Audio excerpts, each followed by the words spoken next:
this button here and see what happens. All right, come on. Come on, big whammy. Or what is it? No whammy, no whammy, no whammy, no whammy. And no whammies.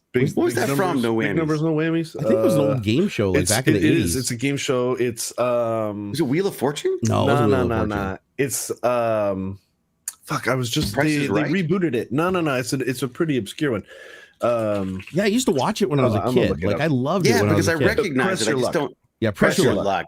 Yeah, they have a reboot. It's on like Game Show Network. Yeah, because didn't they have to like push a button and it would like spin a thing around, and you didn't want to get the whammy if you got the or whatever that meant you lost, basically. I remember the show. I just couldn't remember the name of the damn thing. Yeah, I big money, no whammies. Big whammy. It's funny you mentioned the name of the show, and I still don't remember that being the name of the show, but I know I watched the show. That's how long ago it was. Oh my gosh! All right, I think we are live. Check. So. What is up, internet? Welcome to Tech Talk episode. We don't even track it anymore. With your hosts AuxxZillary and Mr. David Hewlett, aka that D-list actor that you see every once in a while in a commercial for actor from the 80s. I can't believe it's not butter. Yeah. Hey, I gotta ask David, have you ever done any commercials? I did a commercial. This is gonna be funny to Americans because you won't even know what I'm talking about. I did one commercial ever in my life. I want to hear this. And it was for Clamato juice. Oh, I know Clamato is. We know what Clamato is. Yeah, who the fuck drinks Clamato juice? No weirdos. So the point is that you can't sell Clamato juice as on television as an alcoholic beverage, right? So the assumption was that we were all at a party drinking Clamato juice, like by itself, straight. Ew. I'm froze for a second. Give me just a second. Who ever thought that was a good idea? Like I don't know. Like somebody was just sitting there, like, would go really good with tomato juice. Juice of a freaking clam. Let's just juice a gooey duck in that some bitch. That's a Caesar though here, right? Isn't that what they call a Caesar here? I don't know. Actually, I don't think I've ever had. I think that's what we call a Caesar here, which is Clamato and vodka or something. Really? I was gonna say Clamato and vodka would probably be pretty good. It is. It isn't bad. You spice that up. But I did this ad. That's a Bloody Mary. And it is like it's a bloody. Yeah, we call it a Caesar. I think it's a Canadian thing. I just it was one of those things that they were just a hangover cure. Andre in chat said that there's a drink called a red eye, which is Clamato juice and beer. Wow, so Clamato actually had a use? Well, I don't know if Clamato juice and beer is a use. And that's more like a travesty. Too. Yeah, people mix like Bud Light with the Clamato, and that's gross. I don't know why you would do that. Is it still around or is it gone? Because I haven't heard about it in like years. Is it still like an obscure drink? Oh, it's still there. Shelves? Really? Yeah. So like I can go to Fred Meyer and get a can right now. Like do you ever feel like people just come up with ideas for drinks that are intentionally bad just to see if people will drink them? Just see if people will drink it? Like because I'm just like a Clamato. Who makes that? Who's just sitting there going, oh man, what would go good is like a vegetable in like some shellfish. Like that'd be delicious to drink. You throw vodka on anything, it'll go. Like you could basically put anything in vodka, to be honest. It's a natural progression though. If you think about like there's a tomato based clam chowder, right? English clam chowder instead of whatever. That's true. I didn't even think about that. Yeah. So someone throw some vodka in that. Now that you mention that, I got some leftover clam juice or clam chowder, my red stuff, and why not dump a little hair of the dog in there and get after it? Yeah, we're Canadian. We got nothing else to do. Let's pour some freaking vodka in that and drink it. What's the worst drink you've ever had? Like both of you. Like start David, you first. Like, well, what's the worst drink that like your buddy is just like sitting there like, what, dude, you got to drink. What is it called? On your chest. Zambucas? Oh, Sambuca's the worst, man. It's like drinking cough syrup. I cannot. I like even the thought of it makes me feel slightly. What we used to call Sambuca was poor people Gulch Lager. Because it has that same kind of flavor. It's just 10 times as thick. It's like this licoricey. That licorice, I can't. Oh god, like so literally, bad. I can feel the gag reflex on the back of my throat just talking about it. No, I'm with you. Sambuca's nasty. For me, the worst drink that I ever had was something called Prairie Fire, which was Bacardi 151 rum with a huge like 1 ounce shot of Tabasco in there. And so that sounds like my kind of thing. Yeah, like 151 already burns like shit when you shoot it, right? So now stack Tabasco on it. But what they do is they suspend the Tabasco like in the middle of the shot. So they pour the shot and then they take and they squirt in there so it's in the middle. So like when you dump it in your mouth, at first you just feel the alcohol, and then when you swallow it, it just pastes the Tabasco down your throat. Oh man, all the way down, and that's weirdly making me thirsty. I like the sound of that. It's literally just a torture drink. Like you wait until your friend's drunk and you're like, you order one up on the sly and bring it over and just stick it in front of them and let them hammer it down and watch the results. And that's what they did to me one night when we were out snowboarding. We're in there and it's like, we're sitting around and I had a couple Jaeger bombs and I was flying pretty high. Jaeger, I can't do Jaeger either. Oh, I love it with Red Bull. I hate Jaeger by itself, but with Red Bull, oh God, it's such a good drink. I love it. Absolutely love it. Rockstar's better. It tastes like bubblegum. Actually, what's the one where it's like Rockstar and vodka is a drink too? I can't remember what they called it. I mean, it was a different bomb. It wasn't a Jaeger bomb. It was like maybe like a vodka bomb or something like that. Or I can't remember, but it was they're good. They're good. I remember. Rockstar's like the Mountain Dew of the new generation. I don't know. Remember, like just full on sugar, like just sugar and caffeine. Go. It does scare me how many people drink energy drinks regularly though, like nowadays, because I got kidney stones from it. So I can only have like one energy drink every couple of days and have to flush it down with a ton of water. But I used to drink like 24 ounce. You know those 24-ounce cans of Rockstar? Yeah. I used to get those pallets from Costco and I drink one of those in the morning and one of them in the afternoon. Every day I worked at Microsoft for like a year and I ended up getting 3 kidney stones. And then I'm like, I don't know why I keep getting kidney stones. And the doctor's like, well, do you drink energy drinks? So I'm like, yeah. He's like, well, do you drink a lot of water? And I was like, no. And he's like, well, there you go. And I stopped drinking the energy drinks. Never got another kidney stone. Right. Just wild. Yeah, water makes a big difference. Jesus. It does. All drink the things your parents told water. you as a kid, they actually make sense. Yeah, no, it's funny because like if you don't drink like regularly drink water, like everything that you eat, everything that you drink that's bad and everything has a way more faster cumulative effect on you. Yeah. Like same thing with alcohol. If you drink alcohol and you just pound like a glass of water after every drink that you have, your hangover is like non-existent the next day, but you always forget. You end up like just drinking a bunch of alcohol and then you don't go get the glass of water. But if you force yourself to do like one drink and then a pound of 16-ounce glass of water, whatever, you're like fine the next day like it never happened. It's hydration is important. What is it? The water. That was my thing. You got to drink. What was that movie? Waterboy? Was it? Where he was like, hydration's so important. Oh my gosh, you got to drink your water. Yeah, because Adam Sandler's the guy I want to go to for Life Advice. Totally. Come on. He's freaking funny though. Yeah, I feel like he's kind of I know I don't want to go after Adam Sandler because he's a big part of my childhood, but man, I feel like YouTube kind of like got him to sell out, or not YouTube, sorry, Netflix. I feel like got him to sell out because they did like some crazy like $9 million a movie or something deal. Did you see that? Like, what was that? What was that one about? There was like a murder mystery thing or something you did. Oh, that was fun. Actually, that one I liked. That one I liked. Murder mystery. It wasn't bad, but it was like the viewing numbers were like insane.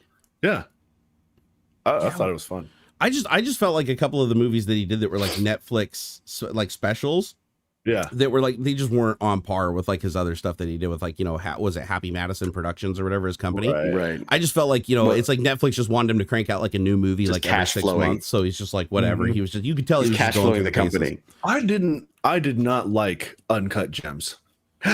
Oh my God, that is a painful movie to watch. I did not like it. What? I fucking loved it. Nah, I loved it. It's so painful. I won't say that I love it or hate it, but I have to say that it was painful because I couldn't understand half the shit he was saying, and shit would just start happening so fast that you couldn't adjust to it.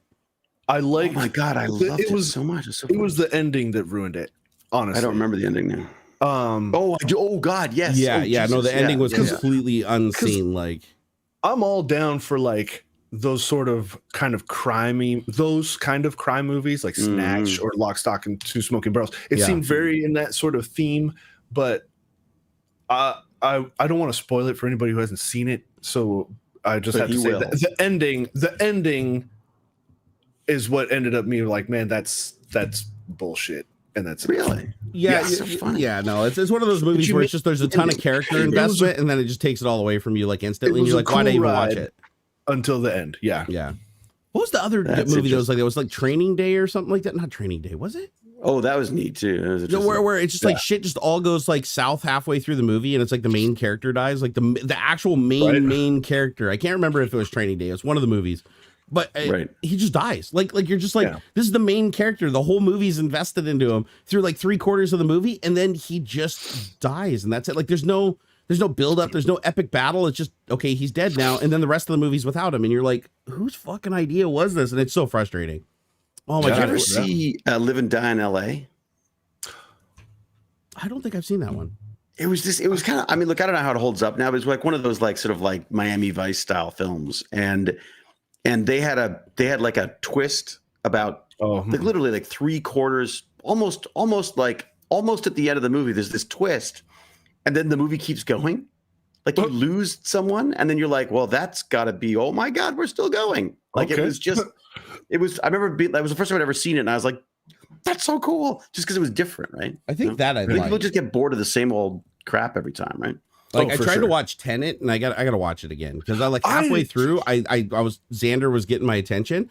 And like, if you miss like 3 seconds in that movie, you're completely lost for the rest of it. It's one of those movies. It was neat. I liked. I need to watch it again too because I don't think I finished. I don't think I missed like the last like 20 minutes maybe, but I liked where that was going. Yeah. And time travel stuff always trips me out. I like the time travel stuff. I just there's nothing you could do. I don't know how much money you've got. It just looks stupid fighting backwards. Oh yeah, that's true. That's true. There's no way to make it impactful, like literally impactful. Like you just can't. Yeah.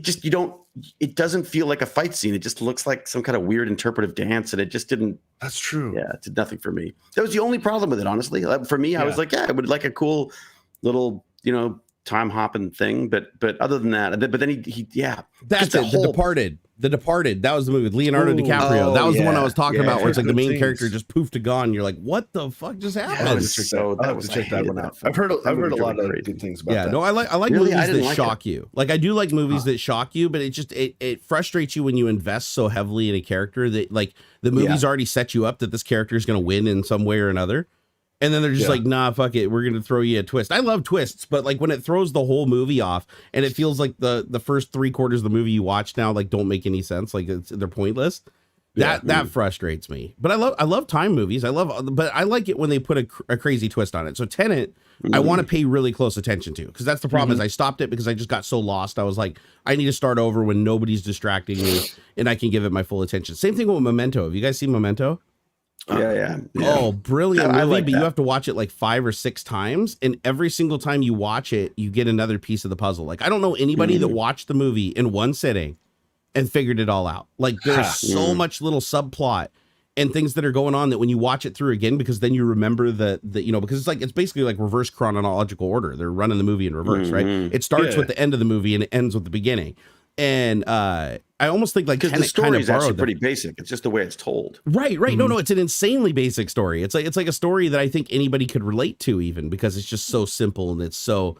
I mean, there's no elegance to it at all, really. I mean, it's just the dude is he wants revenge, and but he's a good guy and he doesn't want to do bad things, so he uses his memory loss to his advantage to trick himself into doing terrible things to get his revenge.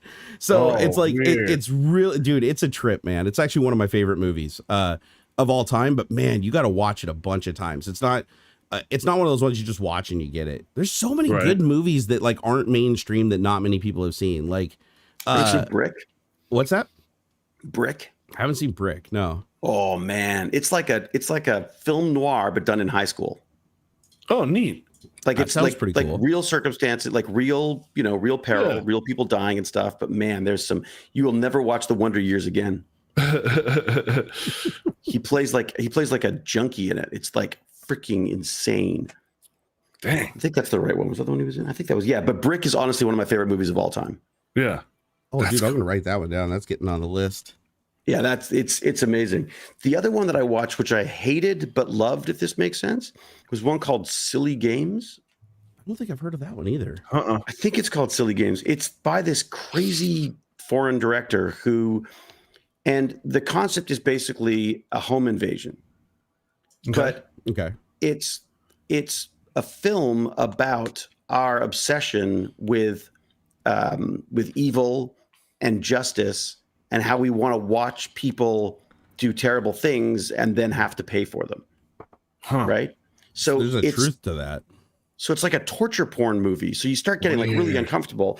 And then at one point they like almost start talking to the audience where they're like, I know what you want to happen right now. You want to see her do this. And then she'll do it. And you're like, yeah. And then they go like, nope, rewind. That's not what happens. We're going to do this instead. And it's like, oh, don't kill and you're like, oh God, they killed the so-and-so. Then you go, oh, don't kill God. Oh, they're not gonna, oh, they do.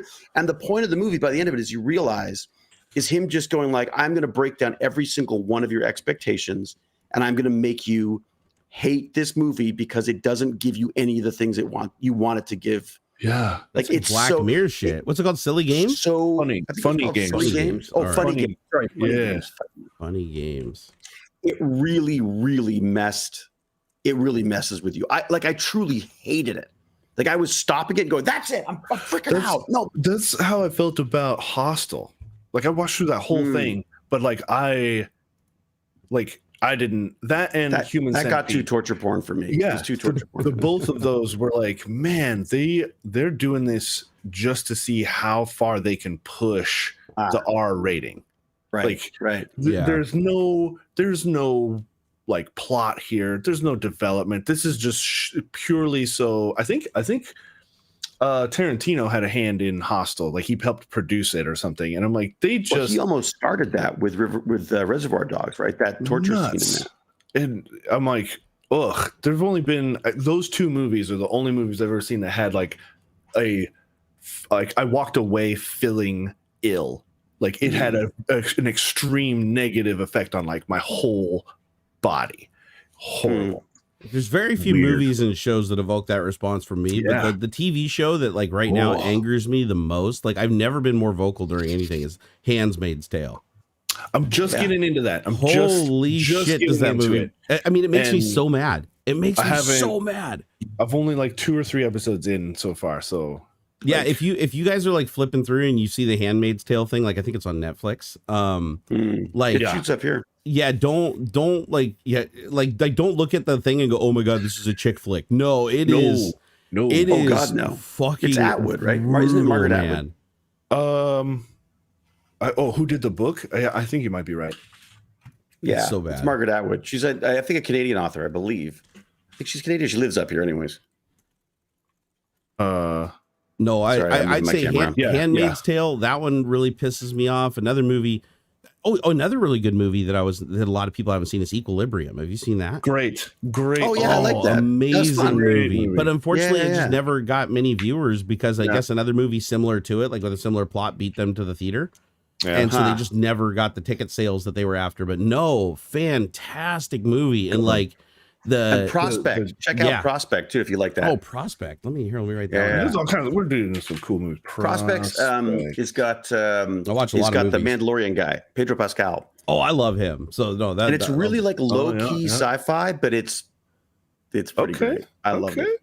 Yeah, I liked Equilibrium because it seems like it seems like something that like the direction we're headed, kind of like, I mean, it's a little over the top, obviously, but it's like we like over medicate everybody. And the goal is just to create a society of zombies that all just move in lockstep with each other.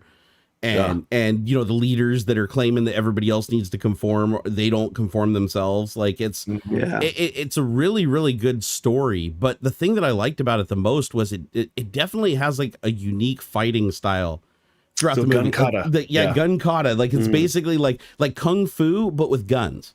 Yeah. And think of like, I believe John Wick was like inspired by it. Like a lot of the stuff that happens in John Wick, I feel like they watched that movie.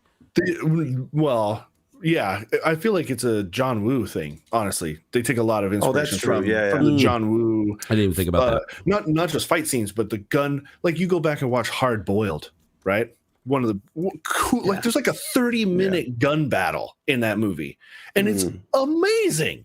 It's so cool. And even that is just almost like a cliche of what they were making there already, right? You know, the kind of movies they were doing. Wow, you do some crazy pixelation, man. Me? Oh yeah, dude, you're like your artifact. Wow, that is freaking cool, Artifactosaurus Rex there, bro. That is a neat effect. And somehow your advertisement disappeared too. Oh man, I hit missing no or something. Like if this was a horror movie, this would actually be happening to you. What? Yeah, I can't think. Max Headroom gets a virus. Yeah, that's freaking brutal. I need McAfee. Oh, you're back. Yeah, it's definitely more of an Asian cinema thing. It's right surfed. It's definitely it's like a style. Okay. Oh, now your ad's missing, or did they not pick up another ad this week? No, not this week. Though I would like to point out, since I'm going to just steal the train here. Do it. Get paid, since I don't pay nobody around here. Our previous ad purchaser was kind enough to give to me analytics. So for any of you out there who's thinking about purchasing ad space on my Video Square, I would like to let you know that our previous sponsor tells me that in a week, just a week, so from today or 10 hours ago, right, when I got this email from when the ad went up last show, 2,700% increase in site visits, 120% increase in blog views, which is separate from the website that I was promoting. Time spent on page, 7,787% increase. So not only were more people coming into the site, they were staying longer than they ever have, and a 400% increase in sales. So much so that our previous sponsor, Shan L. Scott, author from Australia, is working on the audiobook version of her book, See Me, because of the tremendous outpouring of support. And you guys apparently bugged the shit out of her about doing an audiobook. So that's pretty cool is that? Nobody's really I should bug my friend. My friend's got like 5 volumes of this thing called Tales from the Haunted Library.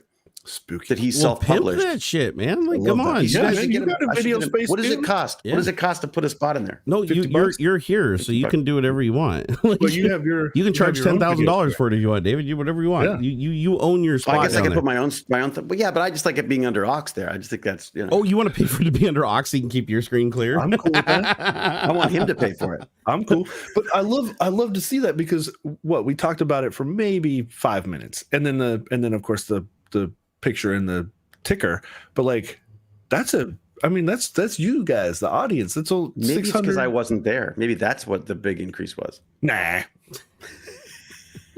But that's pretty cool. And I also say that because for Jerry too, since he is the corporate entity that runs this show, I feel like such a suit. I feel like those numbers are good to put toward other. Yeah, that's bigger sponsors for the show. Yeah, I run the show like I run a strip club. It's like you guys just work for tips. David can do whatever he wants with his spot. You can do whatever you want with your spot. And I just sit I'm over just here like the old guy who's just there all the time. I'm just like the drunk in the corner at the strip drive. It's changed hands like 4 times while I still been drinking there. Yeah, that's the rule though, David. If you're on here, you own your little box down there, so you can do whatever you want in it, like whatever you want. You can have like little like things scrolling across. You can put little graphics in there. You can go full ADHD, brother, because we don't have any like Tech Talk top level sponsors. I haven't even like reached out to try to get any or anything like that. It's something that I need to do eventually. But until then, I want you guys to be able to do whatever you want. Pimp whatever you want, like anything you want, David. Like you have friends that want to sell shit, or you got somebody who's got some website going on, or they're creating a new game, man, throw them out there. Go full head over hog. I encourage it.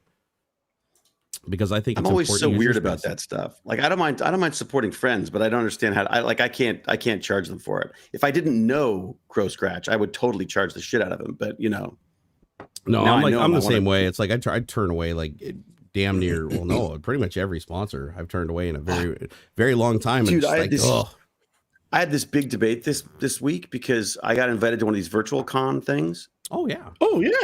And I sat down to start going through the contract. And I just had like a total meltdown. I was like, I can't do this. I can't do it. Like it's just, well, because it's like, look, the money's fantastic. The money's ridiculously fantastic. But I was like, the logistics of having to do like 60 2-minute conversations with people, like, because I get stressed because I'm not good at, like, I'm not, as you know, I'm not good at being succinct in any way. So 2 minutes, man. I couldn't do it. 2 minutes with everybody, and it's like timed, and there's someone there pushing you on to the next one every time, and they're getting charged like not a small amount of money for this. And that's rough. It just felt like a bit of a sausage factory, and I just not specifically these guys. It's just the nature of it. Yeah. I've just been away from it for a while, and it just now that it's online, it can be so much more like efficient, if that makes sense. Sure. And I was like, you know what? I'd rather just do this. Yeah. I prefer the one-to-many relationship. Like I've still to this day, I've never gone to a convention, charged anybody for a signature, never charged anybody. I just go to conventions. I do it all the time. And I always break the rules. I always tear down the little ropes, and there's no lines, and everybody can just pile around, and we just have a good old time. Yeah, because I don't like signing like any kind of I've never been to a convention where I've had to sign a contract saying that I had any kind of obligations. I'm like, somebody buy me a plane ticket and give me like a couch to sleep on, and I'm there. Like, and that's always been, you know, the way that I've done it. But I understand why. I mean, it is a business, right? I mean, it is a business for a lot of people. I do the live ones. I used to do all the time. Yeah. Also, because you get to go places. That's what I like. Oh, 100 DKKs. Plus, dude. Oh, we got some Danish kroners in the house. Which we also got like 99 cents near the beginning. Countryman 3000. Thank you for the 99 cents, dude. Let's see here. So Johnny Winter, thank you for the 100 Danish kroners. He said, damn, I need to drive faster home. 22 minutes late today. Hi all. Hope you're OG and all is well. Missed last week's nothing big happens. Okay, he's driving and trying to type. So okay, so he said, hope nothing big happens. Well, I don't. Which we don't advise you to do. Yeah, so don't drive and text. That's bad. That's bad. And I don't want you. I don't want to hear about, you know, old Johnny Winter on the news got in a car accident while he was texting on YouTube. He was watching that devil Barnacules. I mean, I get it. It's the best. It's the best live stream on the internet. I mean, I don't contest that. I mean, we are the #1 like Zanzibar podcast. Absolutely, hands down. In Zanzibar, we are big. We're big in Zanzibar. Yeah. That's true. It's funny how many people still come in chat or whatever. Like, hey, is that the guy from Stargate? Are they still doing that? No, it's the guy from Clarice. Yeah, okay? yeah, he's been upgraded. He's the guy my parents used to watch on TV. That's what I like. He'll always be the guy from Stargate. I watched on TV. Yeah. What are you talking about? He'll always be Dr. Rodney McKay to me. Too. Because he didn't actually play a character in Stargate. He just showed up and they just said, be yourself. He didn't even have a script. They just told the other actors how to instigate him. Yeah, they just like, dude, all you got to do is say this guy like some shit, and I guarantee he's going to put on a good performance. You didn't even know you were acting. You thought you were showing up, and you were actually like signed up for the astronaut program at NASA or something, and they just recorded the whole reality TV show and recut it. My joke was that when they canceled the show, they would just find me up in the rafters, like still eating sandwiches from craft services and, on other film. I never actually left. Oh my god, that'd be funny, dude. You're all just sitting under the table with a little curtain down or whatever. Somebody hears like, "Do you got rats?" Like hear something down in the nibbling. They like pull up the little sheet. You're no, it's just Hewlett away. Hewlett just narfing on his stuff. These aren't rats. You know, to be honest, craft services would probably be a big part of my career if I was an actor. I'd be like, you know, if I'm going to show up and I'm going to be on camera and make a douche out of myself, and let's be honest, it'd probably be amateur porn. I mean, that's the only thing I'd be qualified for. I want some good craft services.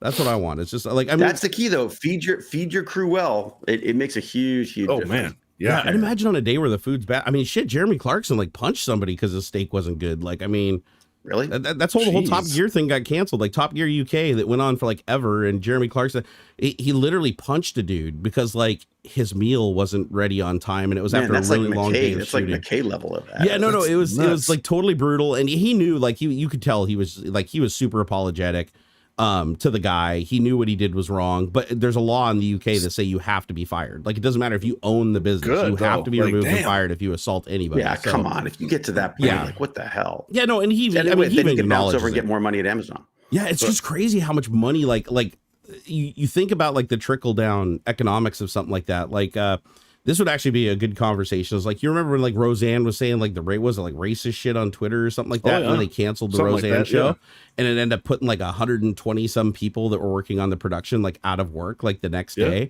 And then they took like all of the other episodes off the air, which like a lot of the other actors were getting residuals from and everything. And you're like, one person did a bad thing and then everybody got punished. Yeah. That's why they should all be animated. Yeah, because right? You just get a voice actor and you're good. Be like, it sounds like Roseanne, but it's not Roseanne. But that's it. Like, I don't even understand. Like nowadays, if you could just spend like $200 million on a movie and risk it, like that someone's going to get drunk and like, you know, like punch a 12-year-old or something. I mean, I wouldn't want to risk that. I'd say just animate it. Stressful. That's got to be so stressful as somebody who has a bunch of money tied up in a production. It's like, if these people like get rear-ended through no fault of their own in an intersection and end up in the hospital or something, that sets the production back millions of dollars, or could even cancel it, right? If you're like 3/4 of the way shot through a movie, like actually a good example of this would be how they saved, what was the Fast and Furious movie where Paul Walker died. I think it was like 3/4 of the way through, and they had to use his brother. Stuff. Yeah. It's like that might not be an option. That might not. Well, today it's an option for sure, but think before that, when Heath Ledger died, they were only partway through filming the Imaginarium of Dr. Parnassus, and they got those other 3-4 guys to like fill in, and they had to shot in the same studio as Stargate. We saw them all coming and going. Yeah, they had to change a little. Well, I don't know how drastically, but they did have to change like the whole script, the course of the film because of that. And Terry Gilliam changed like a whole bunch of stuff. Yeah, and which was super nice. Like all the 3 guys who filled in, like they gave their whole salary to his daughter. I think it was like they didn't take a dime for it. So like that was pretty cool. But I didn't know how much of the Fast and the Furious movie they like replaced Paul Walker. Though, now I thought it was just that. Now Vin Diesel doesn't want to do anything, so he probably wants a replacement as well. It's crazy. I thought it was just the end scene where they're driving off, but like it's like half the movie. There's tons of stuff, wasn't there? Yeah, they did such a great job. And then you always have to do reshoots too. That's the thing too, is like you go shoot the whole movie, and then when it's in editing, there's a lot of stuff that usually has to be like reshot, because something screwed up, or there's a continuity issue or something that's just so gaping that they go back and like reset up and reshoot the scene. I was like watching a YouTube video they were talking about like the costs involved with some of these reshoots, and they've had to reshoot stuff before where it's like they've had to like re-rent the location, bring in all the grips, all the camera equipment, all the lighting, all the set fixtures and everything to shoot like a 20-second clip. Because it literally, they could not remove it from the movie because it was like such a pivotal connecting point of the movie. And the first time around, they like fucked it up somehow. Like there's a Starbucks cup on the table or something. It's just crazy. Like one person screws up and misses it, and it's like all of a sudden it's like $1 million shoot. I had to go and do some ADR yesterday because they shot a scene in this show. What is ADR?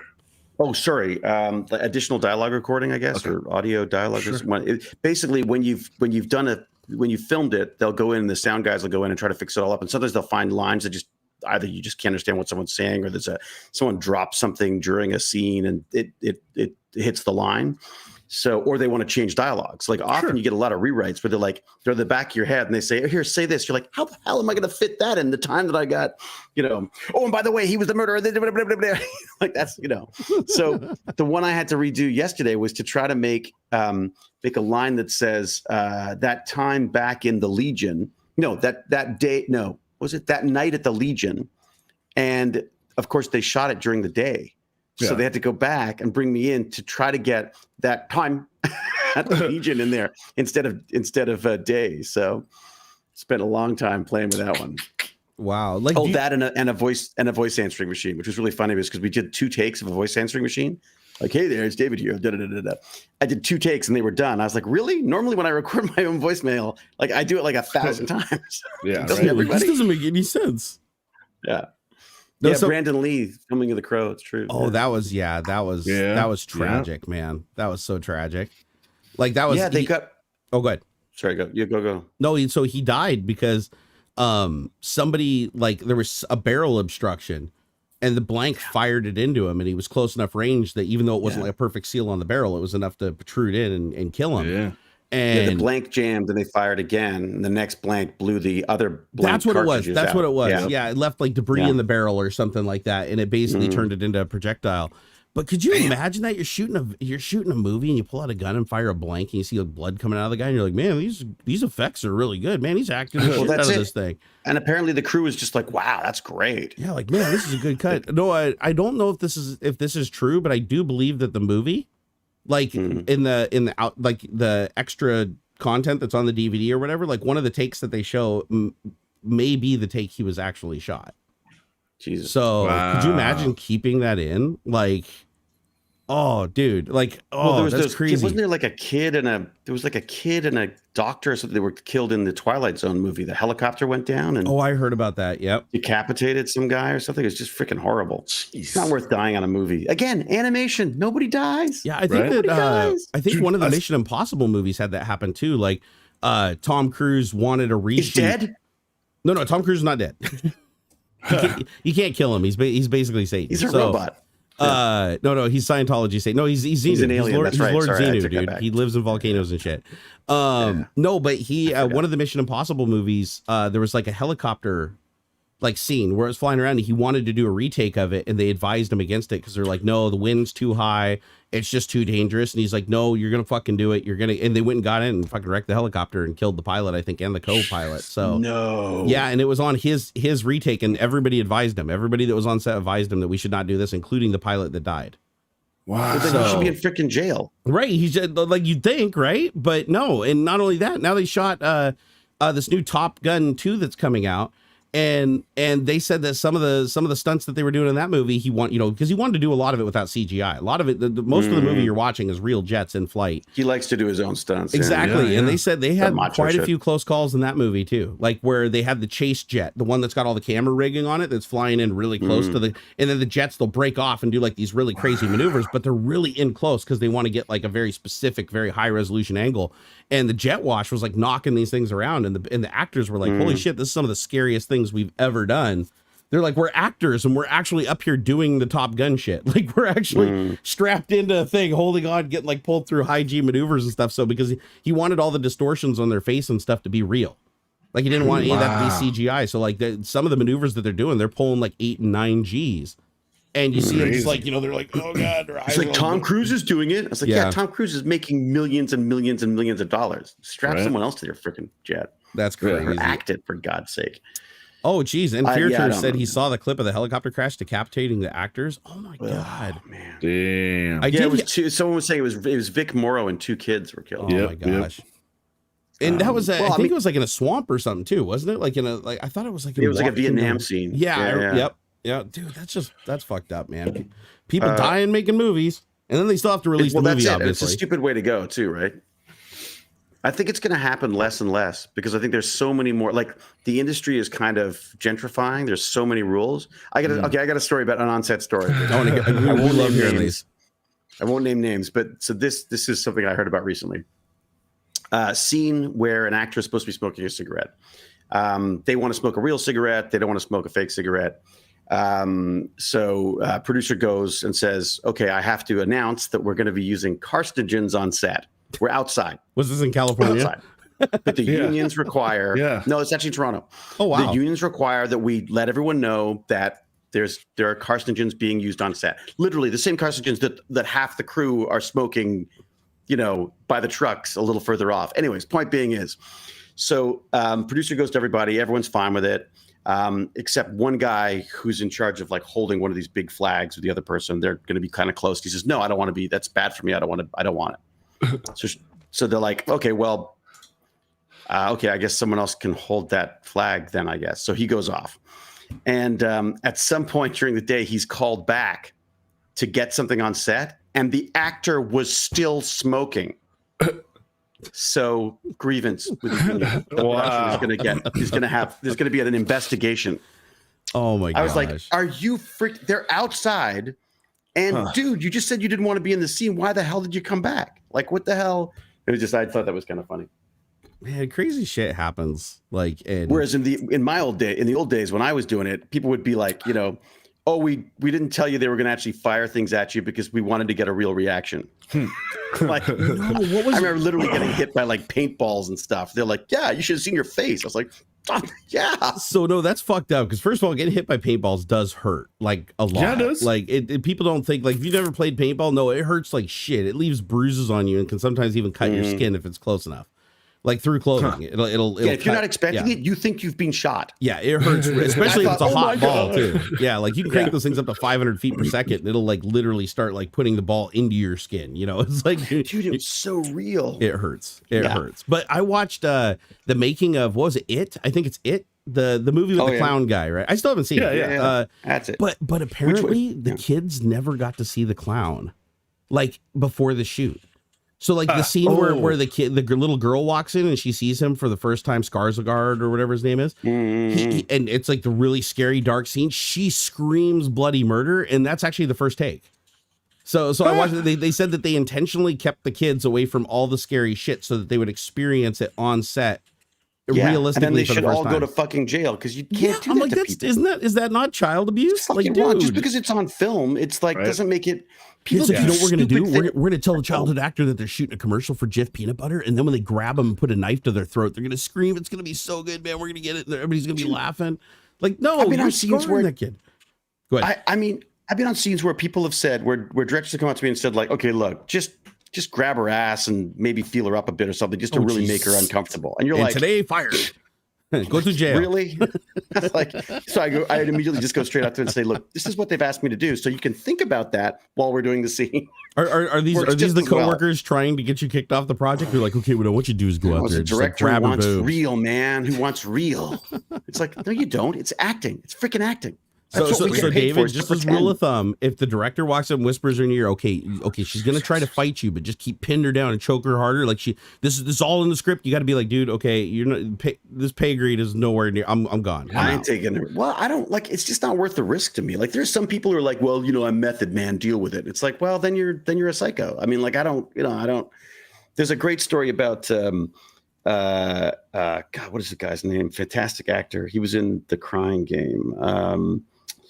Stephen, I can't remember his name now, but amazing guy, Irish actor, and he was on the set of Vampire, the Interview with the Vampire, and apparently he says he tells the story. He says this little guy comes up to me and he says excuse me, Mr. Pitt would like you to know that he'll really be fighting in this scene. And he said, okay, all right, you tell Mr. Pitt, I'll really be fucking acting. Stephen Ray, that was it. Stephen Ray. Yeah.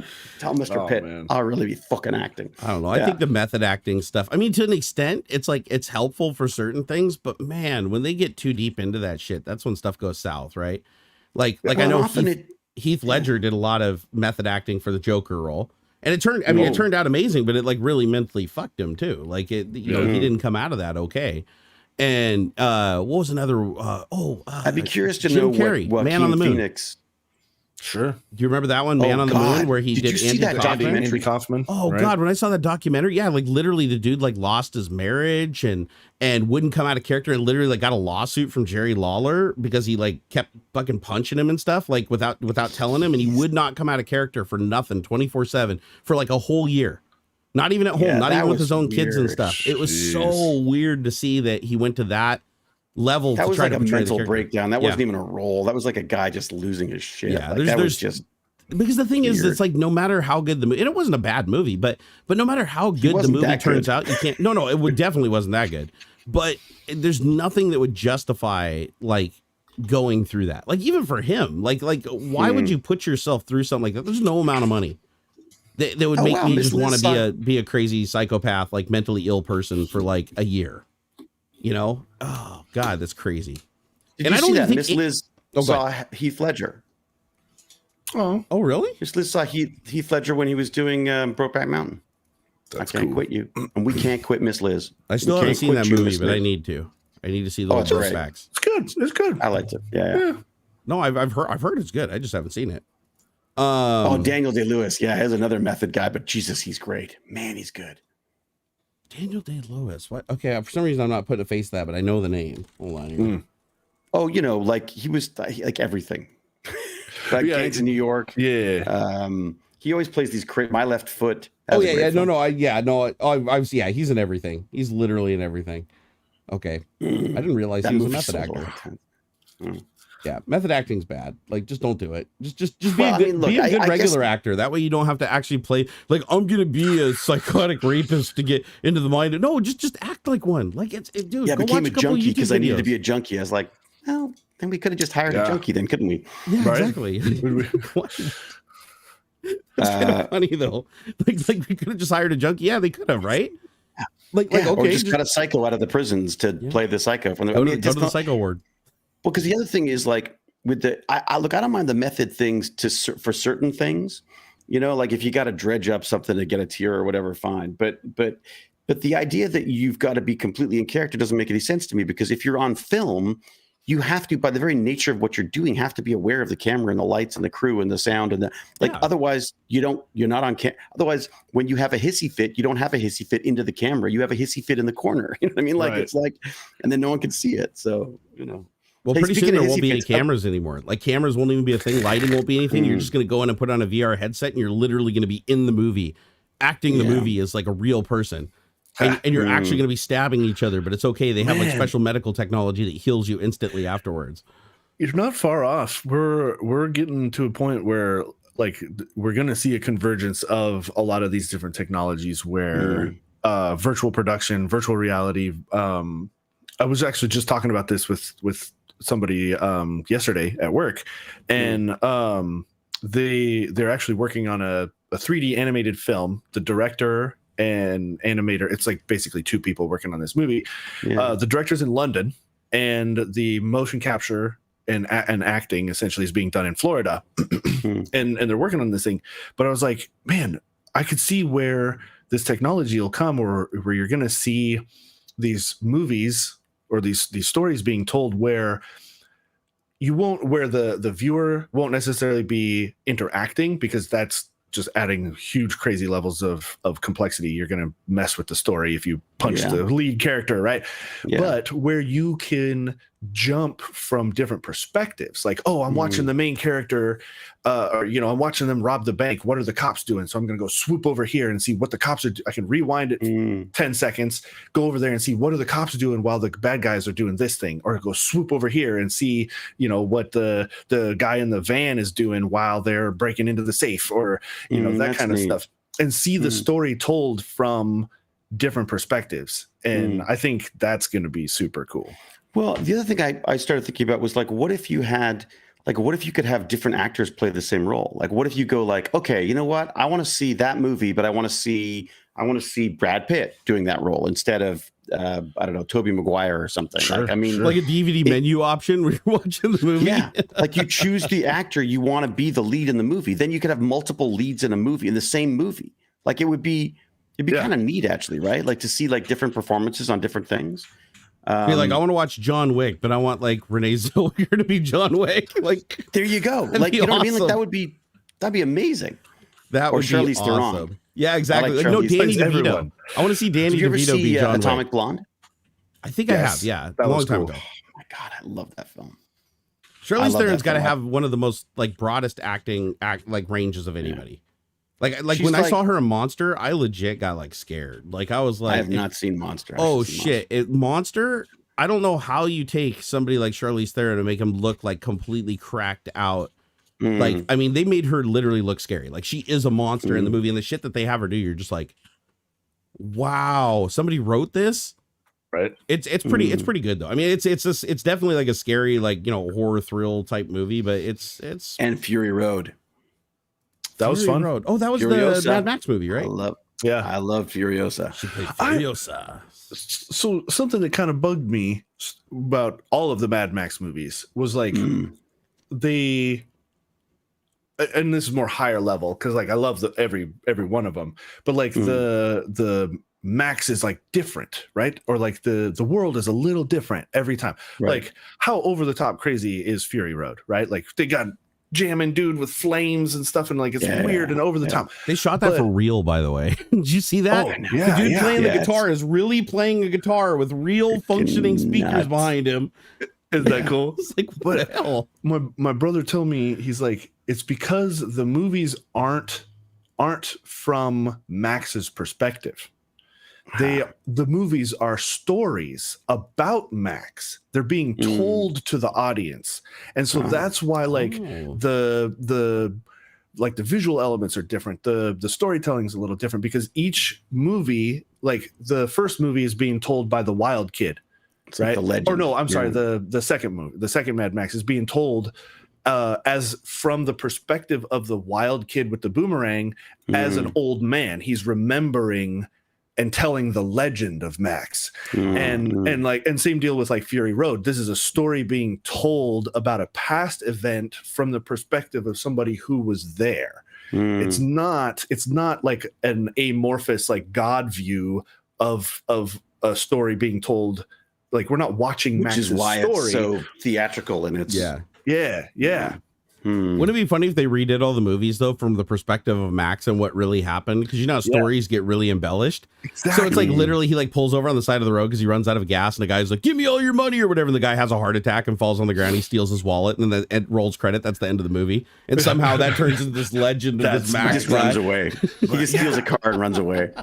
And like that definitely changed my like thought and perspective of the Max movies, knowing that like imagine if I'm sitting around a campfire and being told this story from like 3 generations ago or something. Yeah, it was inspired by an amazing book called Ridley Walker.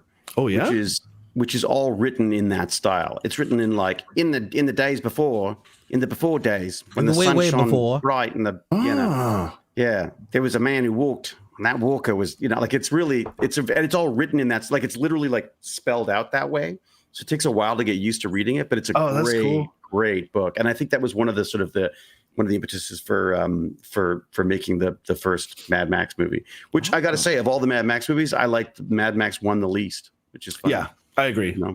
It was very rough. Thunderdome's probably my favorite. Like Thunderdome was okay. God, no. I like Thunderdome. I did. I like Master Blaster resonated with me. Okay. Yeah. It's like Master Blaster made me want to go get like a little person and just throw him on my shoulders and put on a big helmet and just go about my life. Like I liked the Road Warrior. That was my Road Warrior was the best. Yeah. And then I got to say, now honestly, Fury Road. I've watched Fury Road probably like 6 or 7 times. I freaking love it. Fury Road's good. It's just a chase. It's just 1 2-hour chase sequence. Yeah, they go out and they come back. Yeah. They literally go in. It's not even a chase. They literally go in a circle. All right. I just thought it was great that they had the guy that was trying to prove himself, but he needed a transfusion, so he always had like a dude connected to him. Right. Remember that in Fury Road? It's just funny. It's like, imagine if you had like cancer and you just went through chemo and all your hair fell out. And you're like, I want to go on an adventure. And they're like, all right, we're going to hook you up to Patrick over here. And everywhere you go and everything you're doing, you have like this tube connected to another person that's getting bled out to keep you going. Blood bags. That was crazy. I love that. That was absolutely crazy. Hey, Johnny Winter, thank you for the 50 Danish kroners. He said, home safe, no traffic violations this time. Voice to text in the car. Okay, that would explain the spelling. Okay, cool. All right, fine. All right, we won't give him too much shit then, because he did give us some kroners, so a little bit of kroners. So I'm actually for once incredibly curious about one of the topics. This Pokemon trading card fights. Let's do it, man. Just because I've had some experience with that myself, I'm curious to know what brought that up. Well, so go ahead, Ox. You jump in. So I feel like I think this is surrounding Target in particular.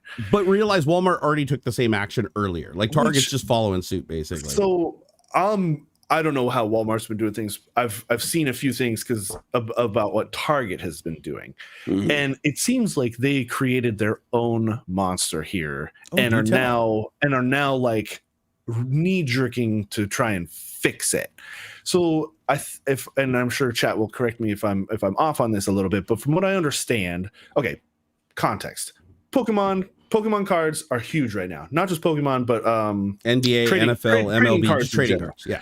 Trading cards in general, blowing up right now. Magic the Gathering too. Big time to be into trading cards. Yeah. So, and they've been selling out. Every time they restock the shelves, bam, bam, bam, selling out. You can't even get covers for them. Dude, there's YouTube videos of people just going with buckets down the aisles, just dumping everything into like 5-gallon buckets and buying it out. So yeah, it's crazy. So Target used to have like almost a waiting system, a ticket system almost. Like you would, you could come in and like they handled it pretty well. Like they would do, major console releases, right? People would line up, you'd get there. We've only got 50 of these boxes. Everybody, the first 50 people in line get a thing and that's it. Then they like changed it to basically like a free for all, but limited. Right, you can only buy 2 packs per person per household, whatever. Yeah, and so people would, as soon as the doors open, they would swarm to the front of where they got all the trading cards near the front of the house, and trampling, pushing, shoving, fighting, everything, and so now they're just completely removing. They're not going to sell them at all. They've pulled them from the shelves, and they're like not going to sell them. I think you can only get like hockey cards or something right now. Yeah, it's nuts. And so, but had they just kept the same boring system of line people up and you get your ticket and you can only buy, I think combo. You can only buy 1 or 2, limit the sales, and it's first come first serve. You get a little piece of paper that says you're number one in line. Online. It just doesn't make any sense. Why are people stampeding for anything nowadays? Because everything online's been scalped. Yeah, so they stopped doing online sales because of bots. So you have to come into store. But then so you first come first serve or whatever. You get a little ticket. Like, we're gonna have a special spot in the store for Pokemon card for all these trading cards, and there's gonna be a guy there, and you can line up. We'll restock the box, or the corner of the store, and when it's restocked, everybody who's in line, the first 50 people, or until they're gone, everybody can only have 2. Like, it's not. A lot of this, I think, is fueled by social media and content creation on like TikTok and Instagram and stuff. Because I think these people, it's no longer they want to just go get the cards because it's fun. They want to get the cards because it's like part of their job to get a high view video of them opening the cards. So when they can't find cards, they're willing to even go to the next level and escalate shit to make sure that companies are going to promote this crap out of them too, right? Exactly. So what Target did, like you said, is they moved them to the service area. So now you can only go in once a week at like 8 a.m. and you have to, single file line to the service area, and they literally have to pull them out of a locked glass cabinet for like cards, right? We're talking about cards here, but it was because they were actually having altercations. People were like a kid literally bought some cards, went outside, opened them on the sidewalk. People were literally looking over his shoulder when he opened them, and he had like a rare card in there, and they jumped him and took it. I believe it. And that's, that's wild. What an idiot for doing that on the street, but it's so funny because he didn't know better. Pokemon was banned in my kid's school when he was at school years ago. Oh yeah, they banned Magic the Gathering in mine. So back in the day, I'm not surprised because people were like, again, the older kids were taking advantage of the younger kids and stealing like expensive cards and stuff, and there was just a whole bunch of crap about it. But at the same time, like one of my kids' friends was entirely based on Pokemon because we came out of school one day and there was this guy that he was having trouble with at the school, and came out of the school and some kid said hi or something, and I was like, hey. And he had some Pokemon cards. I was like, and I saw that he had a good one. I was like, oh, geez, you got that one. You got to look out for that one. That's worth some money. He's like, what do you know about Pokemon cards? And I said, well, what do you want to know? Like, I've been collecting them for God knows how long. Yeah. And anyways, we strike up a conversation with this kid. My son comes out, sort of mumbles a couple of things. Then we go home. And on the way home, he goes like, you know who that was? I was like, no, who's that? He's like, well, that's the guy. That's the guy who I've been having problems at school. And they were like best friends from then on in because they were talking about Pokemon cards the whole time. I mean, the kid then went on and stole a Pokemon game from us and stuff, but it was fine. That was the point. It was good up until that point. No, I think that this is like a sign of things to come because this was happening with GPUs too. Like when the scalpers got all the GPUs, and the stores were only putting out like one GPU. People were going inside and just like mauling each other. Hard drives now because of Chia, right? Yeah, hard drives, memory, CPUs. It's getting bad. Like I think pretty soon, like brick and mortar stores, like the only thing they'll be able to sell are like tangible goods, like or not tangible, but things that expire, right? Because otherwise, everybody's going to go in there when the bots get them online, and they're just going to make a fucking scene like in the store trying to get it. And it's like we've already seen it with game consoles, right? The game consoles now, you go into the store and it's like there's 5 game consoles and you're number 6 in line. So you start like roughing up people and trying to run them over and shit getting in the store. So then they have to hand everybody a ticket, right? So that the rest of the people disperse, but then they don't disperse because they're hoping that one of the guys that comes out, they can offer them an extra $100 or whatever and get it off them and intimidate them to sell it to them. I saw that where people were walking out of the store and they had to have security escorting people to the car with like PlayStation 5s because they had a problem where people would walk out with a PlayStation 5 and like 80 people would just maul and be like, $100, we'll give you an extra $200. Come on right now. And they weren't letting them get to their car, trying to scare them into selling it to them. And so now they have like security has to escort you. I mean, that's like shit that happens at like Tiffany's jeweler when you buy like a $50,000 ring. That's not shit that should happen when you're buying a game console or Pokemon cards. This is like, we're in the apocalypse. It's like everybody's like we're fighting over like the weirdest toilet paper, right? Toilet paper is a great example of this, right? When there was a toilet paper shortage, it's like this is a thing that there should never be a shortage of. Okay, right? It's like they produce it locally, it doesn't travel over great distances, but they didn't expect that demand on it, right? Because there was no additional demand on it. It should have just continued as usual, but people got afraid, started buying way too much, and it fucked up the whole pattern. But people freaked out. They're like, "Oh, toilet paper will never exist." There was people getting in fist fights in Costco. Costco had to like permanently ban like 100 people for life because they were literally brawling and like punching people in the faces and shit to try to get toilet paper and like race out the door. It's like wipe your ass with a wet rag. Like I would rather have to like wash bidet my own time, folks. Yeah. The French had it right. I'd rather wash my own shit-soaked shirt in a sink and have to deal with that than have to get in a fist fight with somebody in the middle of a store for some paper I'm going to flush down the toilet. Like I want to get one of those musical Japanese toilets that just like hoses me down when I'm done. Absolutely. Bidets are awesome. For real though. There was a couple of bidets at the spot I was in Mexico, like in like the public bathrooms, right? And it's pretty neat. It's great. I gotta say, and no papers, no freaking trees being killed for it. It's great. It had not a little clogging the toilet with stuff, little squirty thing. It's got a little poof of air. It was neat. It tripped me out. So this one, like, it had like a warmer, right? Like it was. Yeah, you used a proper Japanese bidet, right? And I probably, it was. I thought like I was doing the thing. I thought it was just like a very. It was like such a neutral temperature that I thought it was just a very tiny like jet of air. I thought the thing was like broken, like not working correctly. Yeah, and like. I had to check, like I was like, is this, I did a little tap to make sure, like, okay, yeah, wow. I was surprised. It's super cool. Highly recommend it. It's neat. The good ones are really if you have the opportunity, do it. It's cool. Yeah, we're not talking about like the $25 one off of Amazon that just blasts your ass with freezing cold ass water. Those are no fun. There's a good one. No, the one I use. So I've only ever had one. So I used to have a bidet in my house. I got rid of it because it was a cold bidet in winter. The groundwater would get so cold that it felt like somebody was shooting you with razor blades in the butthole. So I ended up getting, and plus it was built like shit too. It was like leaking and dripping all over the place. So anyways, the first real bidet that I used, like the one that sold me on it, like if I had the money, I would get one tomorrow and have my house wired up for it properly, was in a little restaurant in Las Vegas. I went to this little like sushi bar place. It was actually a really expensive place. I didn't pay. Some high rollers at CES took me there, right? I go into the bathroom and there's this toilet. And I mean, it was a Japanese toilet. It wasn't just a bidet. It like literally had the controls like built into the wall.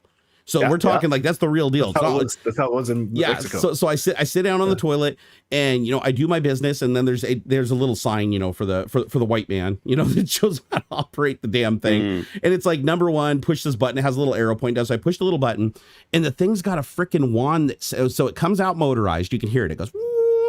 And then it literally targets your butthole. It's got like a camera and like a laser system that it finds and targets your butthole. So you don't have to adjust it. You don't have to do the forward back. Some of them you have to like, you have to adjust. Yeah. This one you didn't have to. This one, it literally came out and like hunted your butthole. It's like, wow. And then once it locked on, it does this, and it like shoots you with like little blobs of water. I want that and programming gig, dude. And it was like perfectly like body warm water. It was like not too hot. The mental imagery, right? Targeting the womp rat coding. I could just see this nerd trying to figure out. Somebody had to input a picture of a butthole. David. Somebody had to play like a video to that software, and it was probably their own butt. They probably had to stick the camera in there, record their own butthole, and be like, "Okay, I'm going to target that thing." So, I'm sitting on this thing. Some asshole. I want to say it took like 15 or 20 seconds where it went through this pattern of like a sprinkler, and then it would like hit you with the full stream sprinkler, and then when it was done, you hear. And then it goes to another mode and you hear and it starts blow drying your beehole. And it's like, you're like sitting there and you're like, I would never leave. This feels good. It feels so good. And then when you get up, it's like, there's no toilet paper anyway. They don't even put a roll of toilet paper there. It's like, you have to use the bidet in this place. And so I got up and the first thing I thought was like, man, I don't want to, I'm not going to pull my pants up like with, I didn't wipe anything. It's probably still wet back. No, bone dry. Like it literally, it's like, it was that's like how the robots blade. take over. It's amazing. That's how the robots take over. We're never going to get off our toilets. It is. So the first thing I did was I took a picture of it when I was there, and I went back to my friend's house that I was staying at that night, and I looked it up on online to see how much it was to buy this toilet, and it was $8,000. Yeah. Because it's a whole How much time do you spend on it? Almost as much as time. I mean, I paid a shitload for a bed back in the day. Why wouldn't I do it for a toilet? But it's like I could not believe it was like $8,000 for a toilet. It's like the most expensive toilet I ever bought was like $150, like all in. But at least it's all one. Because like it used like in like England, it was always like there's like one room for the toilet, another room for the bidet, another room. Like they're so like weird. It's like. Yeah, you're just walking around with like just spread. There's like a trail of just like poop particles all over the place from you moving between sections. So we've come a long way in the bidet market. Absolutely. It's not, you don't have to get like the full on. Talking about the conversation toilet. There's like attachments and stuff now that'll either outright replace your seat or attach like underneath the. It's sort of like where the hinge part attaches. It goes right there, but in the seat, kind of is on top of it. I saw a heated bidet unless for it's designed from the ground up. I don't know how I don't know how you add that. The best one that I saw that was an add-on for a toilet was one that didn't require any electricity. I want to say it was like $250. And it went on your toilet, but what you did is you hooked it up to the cold and the hot water line in your bathroom. So like under the sink, it would go over to the sink and tee off of the cold and warm water. And then what it did is when the bidet started, it turned a little turbine inside of it that created the power that ran the circuitry inside of it, so that you didn't have to have a separate power hookup. And what it'd do is it just pour the water, it'd shoot the stream into the toilet until the temperature hit a certain temperature with a thermistor on it, and then it would flip it up and shoot you with it. So basically it would like balance out the cold and the warm water to get it just right. And then when it was just right, then it would stop, turn around, and then start shooting you with it. So it wouldn't like cold shock you with the cold water. It's so cool. Tracking initiated. I'm looking at one right now. It's by Hello Tushy. It's called the Tushy Spa 3.0, the most thoughtful bidet in the world with warm water. Well, thank you. Thank you, Tushy. It's $150 normally. They're going for $120 right now on their website. Is it a warm water one? Like the warm water one. Okay. All right. I don't trust that. Sounds like I'm going to get electrocuted if I sit on or something. Does that one require electric hookups? Is that one that's got the heater in it? Because the ones that I saw, like they were one of two. Either they took the hot and the cold water and mixed them, which that one it has to run the water for a while to get it warm. And then they had ones that had a built-in heater. So it just run the cold water through like a heating coil inside of the seat. And then it would shoot you with that water. What's it called? Hello Tushy? Like Hello Kitty, but it's I think that's one my neighbor has actually. I think my neighbor has that one. This one looks like it hooks up to your hot water connection. That thing. It just looks like one of those, like, it looks like an assistive. It looks like the stair device. Yeah. That thing that drives people up and down stairs. Must be near a sink to connect properly. Yeah. So this one, no electricity. You run a 9-foot. It says it has a 9-foot hot water connection as provided. No way Jane's going for this. No fucking way. That's neat. Doesn't Jane hail from a land of the bidet? Yeah, but not some weird plastic thing that looks like you buy on TV. Oh, she needs the $8,000 like Princess Target acquired shooter. No. I'd be worried about the camera in that thing getting hacked though. It's like because it's targeting my butthole, so there's a camera targeting. Yeah.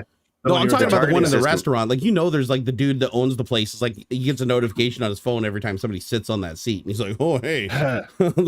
or like if it doesn't detect the butthole properly. Specific porn. Yeah, exactly. So, David, what happens when the camera can't properly detect your butthole? Does that have to like upload the pictures of that and create a bug in the system so they can fix it like Microsoft does?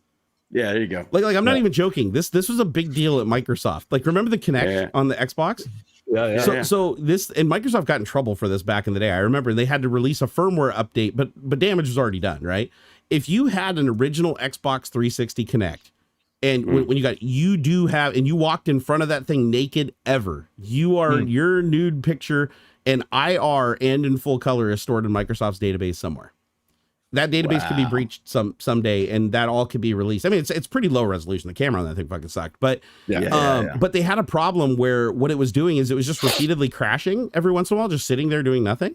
And every time that the thing crashed, it would upload a dump file to Microsoft that contained the frame buffer and for the IR camera and the main camera. So there's all these dump files in the Microsoft database that are just like pictures of every time the thing crashed. It took a snapshot of the room with the IR camera. So even at night, if you had the lights out and you were doing the horizontal mumbo, there's going to be IR pictures with a giant freaking scatter grid of dots stored in their database. And so Microsoft, when people started noticing that, they're like, hey, wait a second, if dump files are uploaded, does that mean you guys have the frame buffer? It's like, yeah, you do.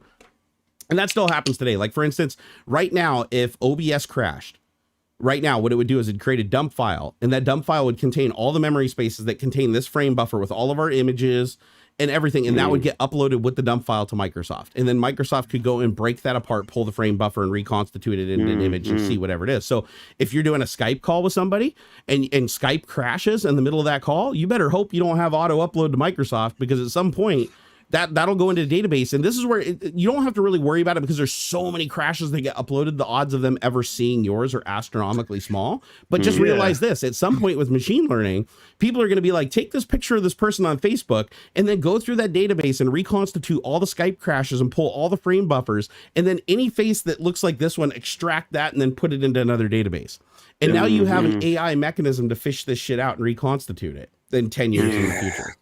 I don't know. It's yeah. We're all porn stars with things. Well, it's like when people found out that on occasion there are like humans that will review your voice commands to your smart home stuff, and or like I remember stories, and this was particularly picking on Amazon and the Alexa, that like one of their like reviewers or whatever was sent like the wrong stuff, and I don't know, caught wind of something like he shouldn't have or whatever, and it was like a big breach of privacy thing, and it was crazy. But it's you guys have to listen to that podcast, that Darknet Diaries podcast. There's stuff like this all the time. It's so cool. They have a whole thing about a guy hacking all of the VTech stuff, all the kid toys. Yeah, you know. So I like talked they have about photos this. of all these kids associated with addresses and phone numbers, and sometimes there's little videos of them talking and stuff, all available in like just online. It's amazing. No, so on that note, I just talked about this on my Twitch stream the other day. Miss Liz, you know, our illustrious moderator, sent me a LinkedIn article a long time ago about like people with hacked webcams, right? Like hacked security cameras and stuff. So I started looking into it, and just through searching on Bing, just Bing, not even Google, Bing, I was able to find a site within 3 pages that literally indexes every single camera with a default password on the entire internet. So I started flipping through pages of these cameras, and they were inside of people's nurseries. They were inside of their bedrooms. There was cameras in their kitchens. These are live cameras.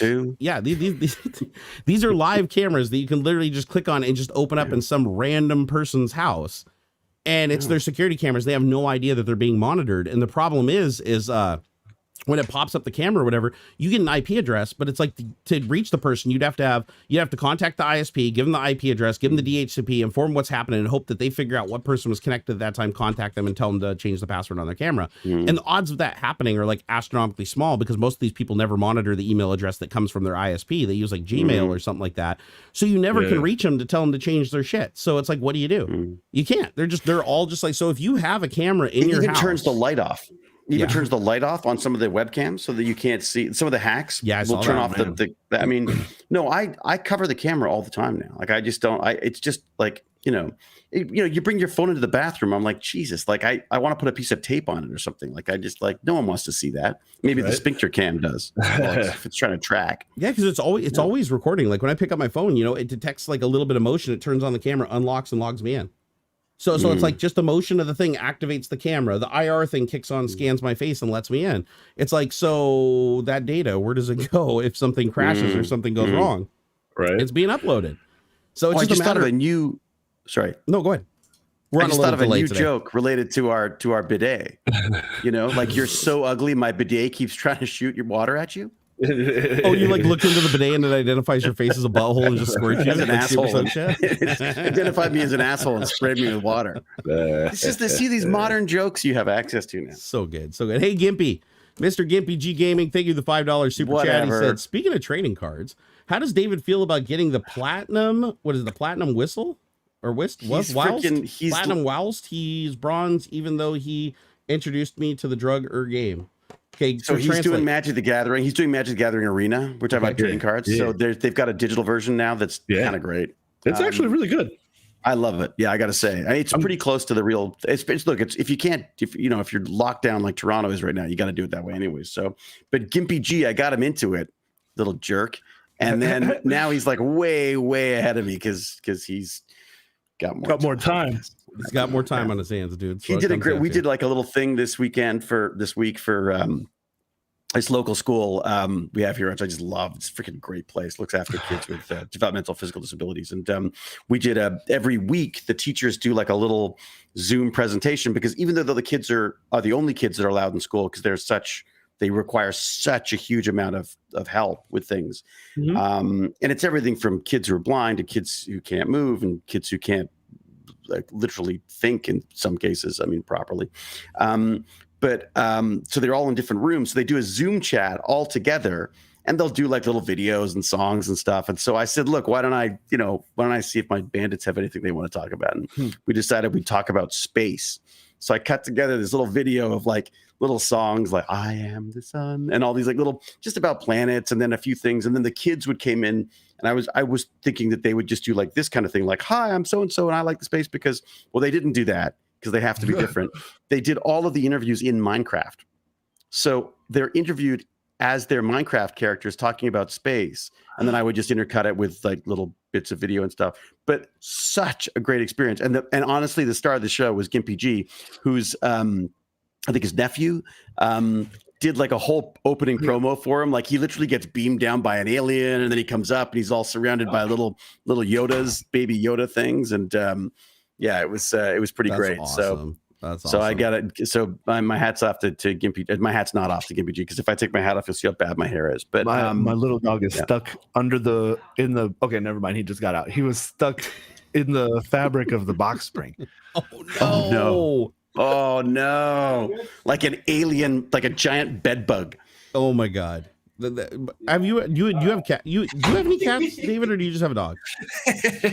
I just have a dog and a gecko. So I have cats. We have to be careful, like leaving those plastic bags laying around, because the cat will run through the loop of the plastic bag and then just go full on rodeo bronco, just like bouncing around, slamming off the walls, flipping up and down the stairs, throwing itself off the balcony. Like when that thing gets wrapped around him, all brains just go out the window, and it's just instinct to try to get away from it. That's Huzzah. Huzzah's the same thing with a leash. She'll get excited and start running around in circles. Then she'll just wrap it all around all four paws and just fall over. It's the most ridiculous thing I've ever seen. Oh my gosh, animals. Hey, John O'Rourke, thank you for the $2 super chat. He said margins on Poke cards are not worth the effort. Well, obviously people don't agree with you because they're doing it.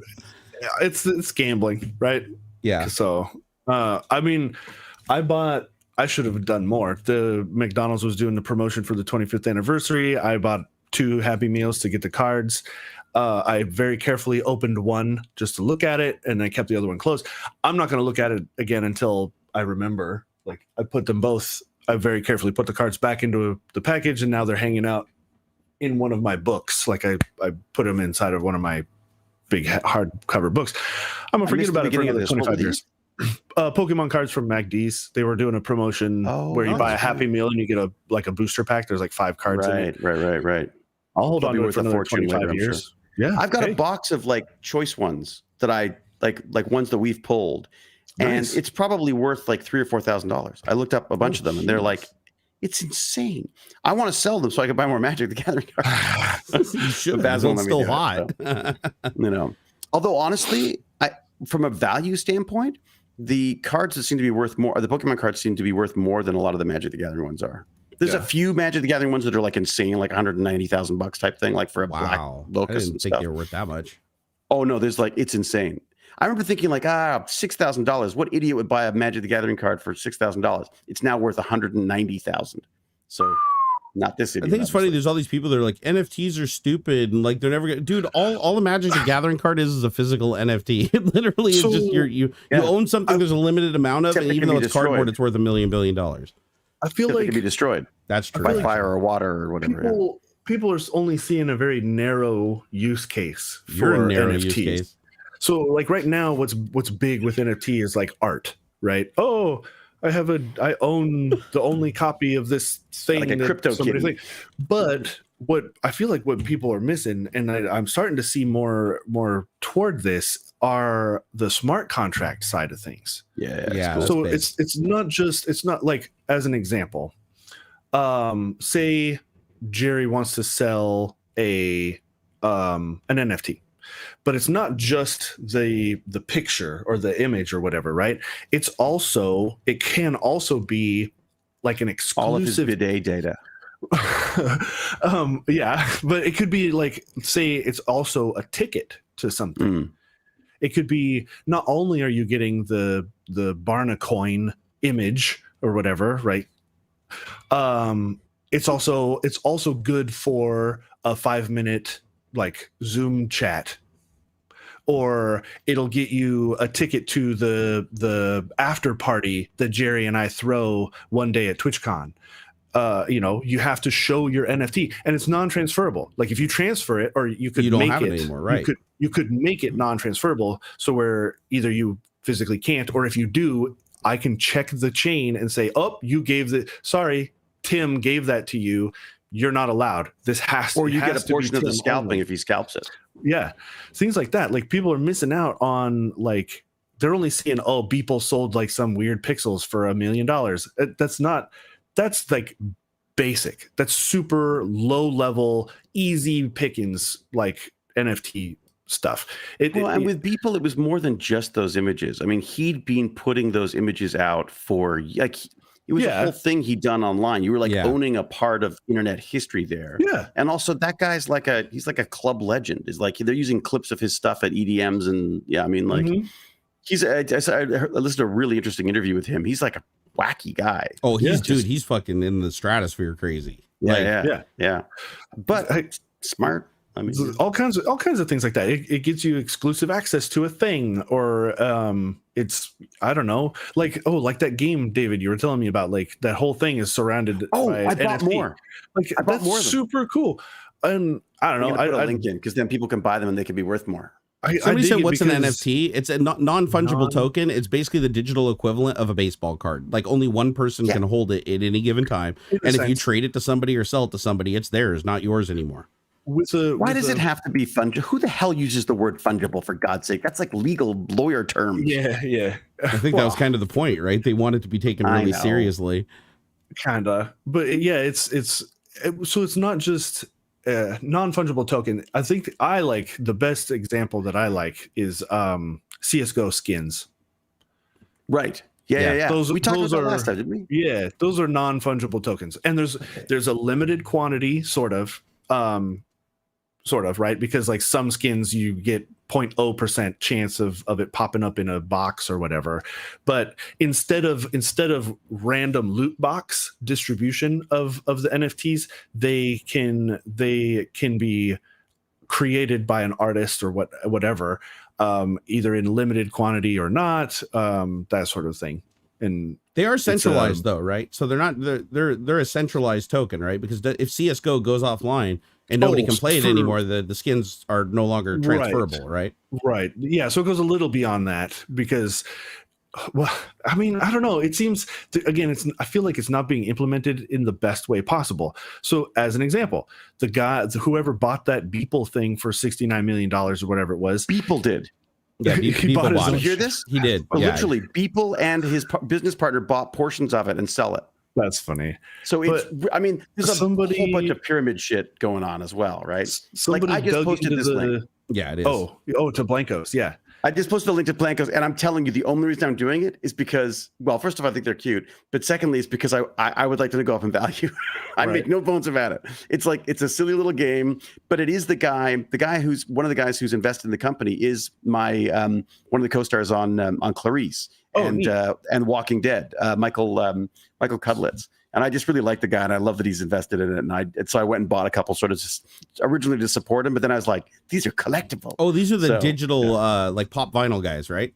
Yeah, and they're going to create a marketplace where you can sell them, right? So they're in beta right now. So I thought, well, I'll grab a couple of betas. Big deal. I spent I think I spent like $60 in total, and just on the off chance that if it does take off, you got a couple of like the original of these little things, which I just thought was kind of. I think NFT wouldn't happen without COVID. Honestly, like I think COVID was because everybody's at home, everybody's doing things digitally. They're getting more accustomed to things online, so you can see this huge effort and this huge push to try to do as much stuff in reality online as possible. And I feel like this is a big part of that, right? Is like having digital ownership of something that you don't have to like go out to a store, you don't have to put yourself in harm's way to go and buy it and to trade it, and so you can still participate in these things that are very like collectibles and stuff in here, but without any of the risk of having to go out. And we're all slowly turning into the Wall-E ship. You know, we're going to be hovering around on chairs and on the internet. And it's all these crypto millionaires, right? All these crypto millionaires are looking for the next way to invest and make 1,000% on their, like, they've got money to burn basically, right? Yeah.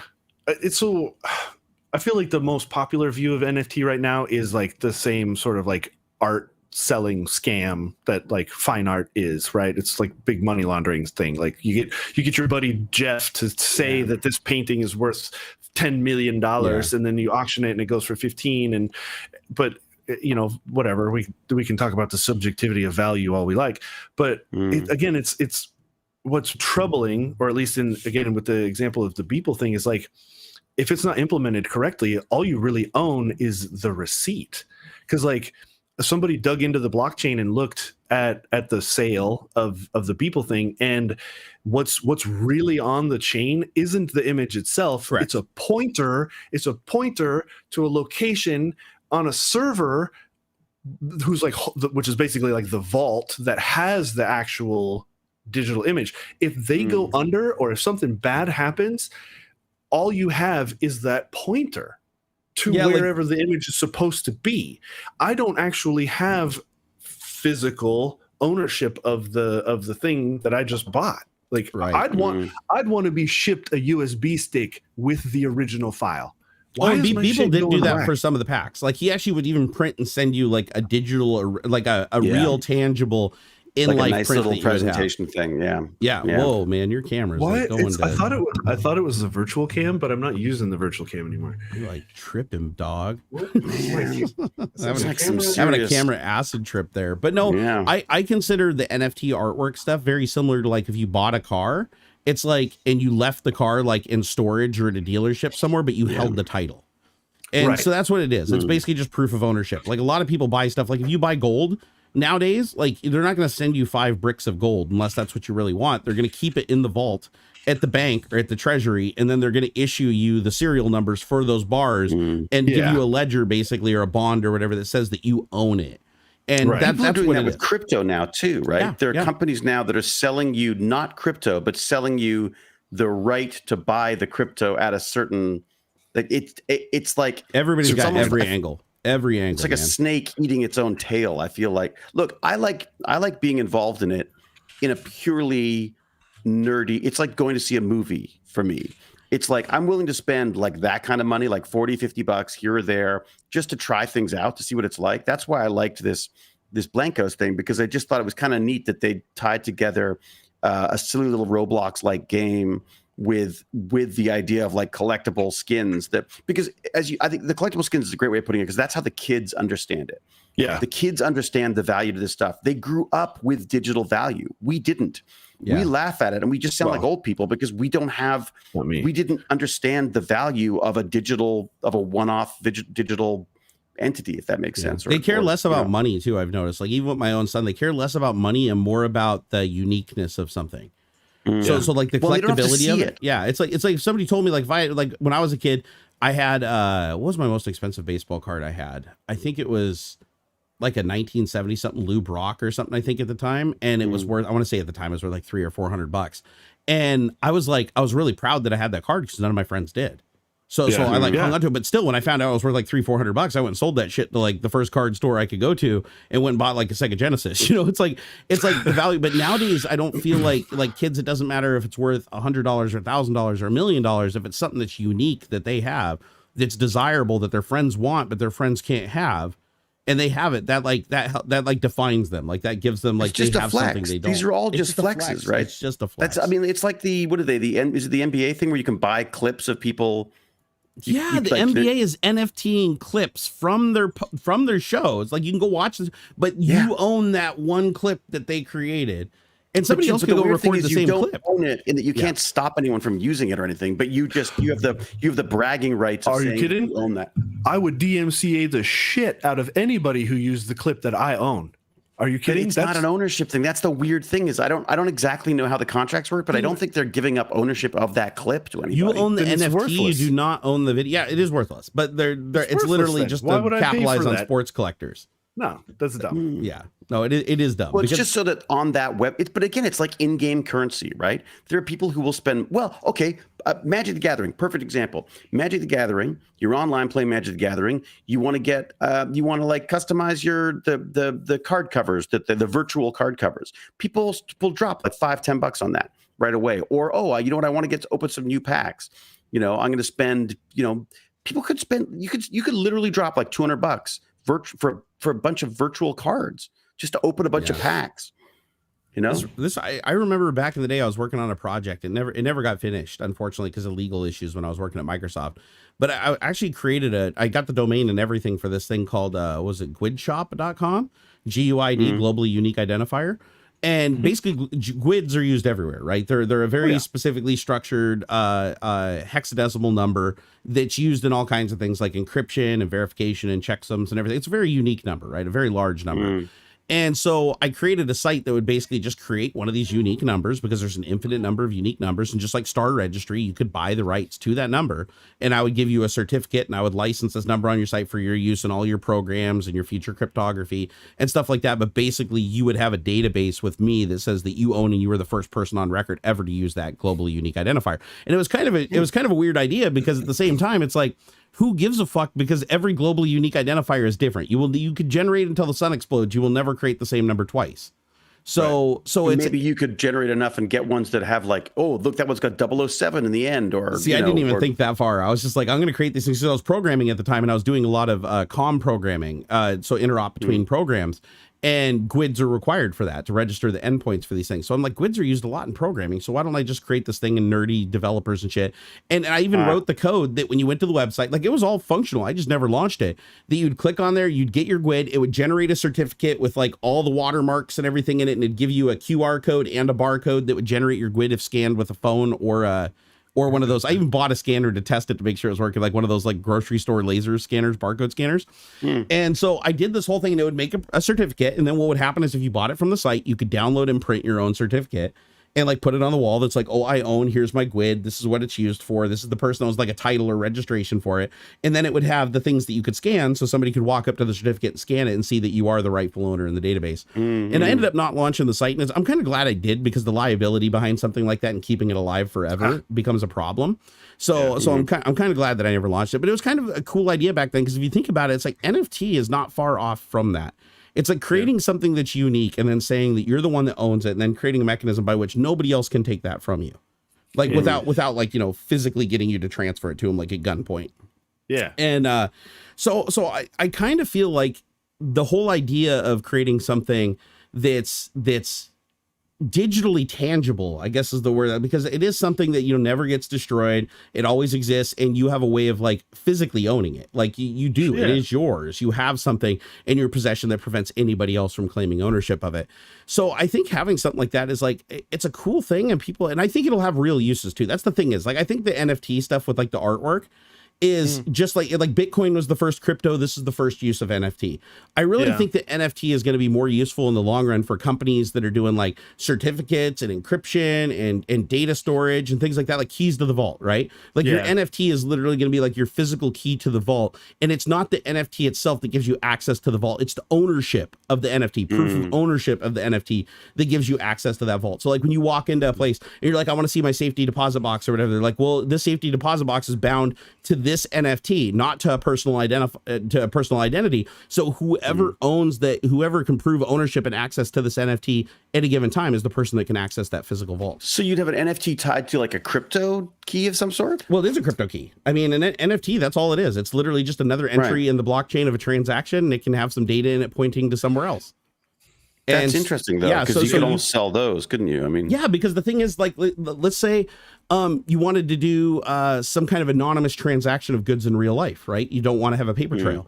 You could literally have like a geo, or not even like a geolocation, but you could have like a safety deposit box or something somewhere where the orders of that, you're paying that person to hold that box for whoever the owner is at any given time of an NFT.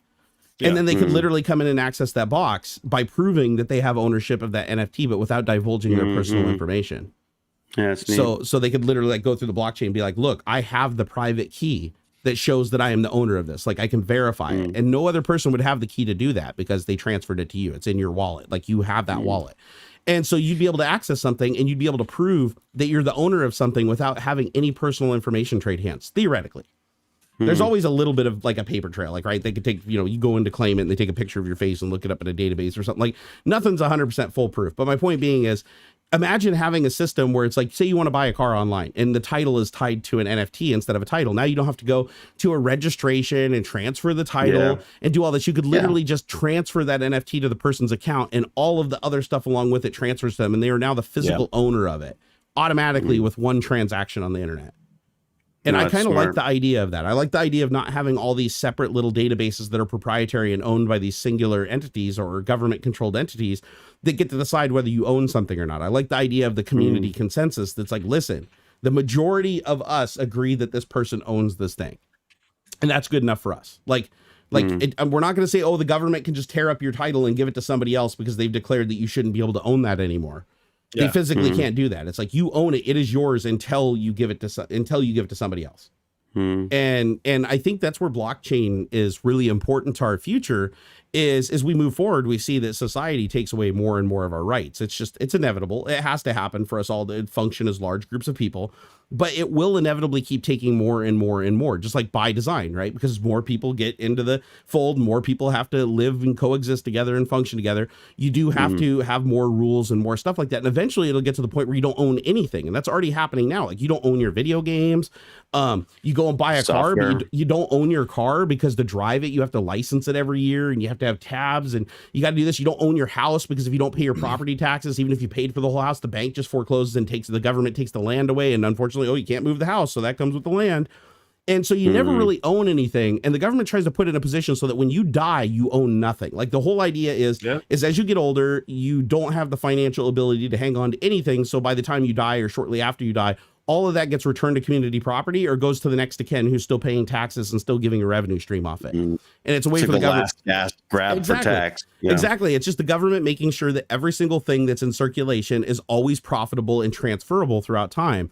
But the government controls all that, right? It's all controlled at a higher level. The thing I like about blockchain is it's the community again coming together saying, listen, we don't need one agency above us to say what we can own and what we can't own. Like decentralized finance, basically. It's exactly what it is. It's like, you don't get to come in and garnish my wages, government. You don't get to come in and say that I don't own my thing anymore, right? You can't come in and just confiscate everything. I like that. I like that idea.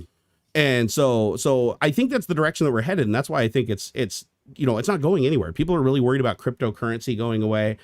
People are worried about these NFTs or whatever not having any value down the road or anything like that. But it's like, no, you got to look at it. Some won't. Well, that's actually true. Yeah, no. Again, value is subjective, right? So it's going to change. Yeah. But the point being is the infrastructure isn't going to go anywhere because there's always new computers coming online. There's always new people getting involved in crypto and getting involved in these things. And the more utility that the crypto has, which it gains more every single day. I mean, Elon Musk, literally dropped Bitcoin and now he's working to pick up Dogecoin to buy his cars. Like, you'll be able to go buy his car with freaking Dogecoin. No, that's such a goof. No, man. They did that. He's just manipulating the market. 100%. 100%. They did that on purpose. But at least now the people get to manipulate the market instead of the governments. Tesla owns like $2.5 billion worth of Bitcoin, and he's going to say, "Oh, Tesla's not going to accept Bitcoin for car purchases anymore," and which caused like a 13% drop in value. Or whatever, like it crashed. Of course, he bought more Bitcoin. He bought the dip. He did that with Tesla stock too. Oh, Tesla stock is selling too high. Blah blah blah, and it drops, and then the company does a bunch of buyback. Come on. Well, no, not only that. You're gonna sit there and tell me like, oh, we made a mistake. This is for the ecology of things. Like, we didn't know how much electricity it was going to take to fucking do Bitcoins and stuff. Get out of here. No, he doesn't care about any of that stuff. But Elon does own more Dogecoin than any other person on planet Earth. I am confident of that. And I think that this whole boost in Dogecoin is him transacting coins between his wallets.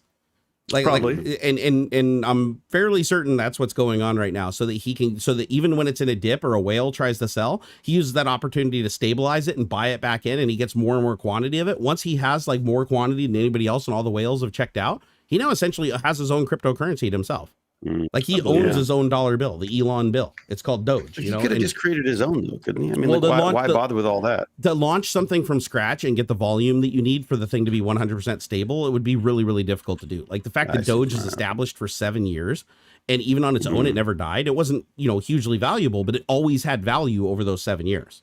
So it's well established and it had the whole infrastructure was already there for it. For Elon to launch a cryptocurrency, and even with as many people that follow Elon around the world, it still probably wouldn't have been enough to launch the currency into the stratosphere like he could with Doge.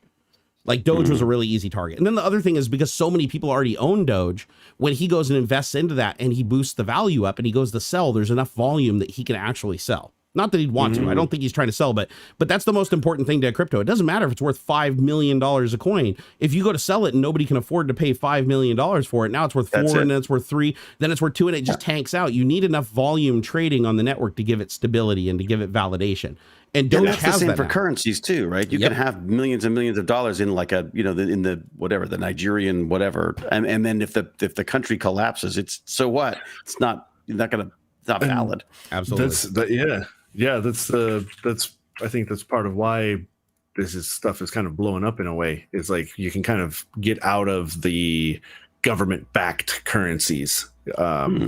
And I don't know. I think this stuff is really helping to bring the conversation of like currency and value and money into more mainstream. Because like when anytime I ever start talking about, and I'm no economics expert or anything, but like anytime I start talking about like stocks and things or whatever, the first thing you always talk about is that value is subjective, right? This dollar, you pull out $1, and you say this isn't worth anything. It's fake. It is nothing. Get your head wrapped around that concept first. The only reason this has any sort of value is because we agree, you and I, that I can give this to you and you will give me something in return that I value as much as the time it took me to earn this widget, whatever. It can be anything. It doesn't matter. It's not, bill isn't important. It's what it represents. And like, hash that out all the time. We could be trading bottle caps. It doesn't matter. That's what I was telling the tech bandits. I started grabbing Lego figures, and I was like, who knows? Some of them might be worth a fortune in 10 years' time. They could be worth more than any of the Bitcoins. Who knows? It's worth whatever somebody's willing to pay you for it, to exchange value for. Like that is like, talk about a teenager came to me and said, how can I earn $50? What can I do for you for $50? I go, you can wash and clean out, vacuum out my car. My car's a fucking mess. Okay. And she goes, no. Okay. That value exchange wasn't worth it to her. Wasn't worth you didn't think it was worth $50. Okay. Yeah, that was $50. Okay. Right. I'll come over and do it for $50 right now. I'm gonna do it myself anyway.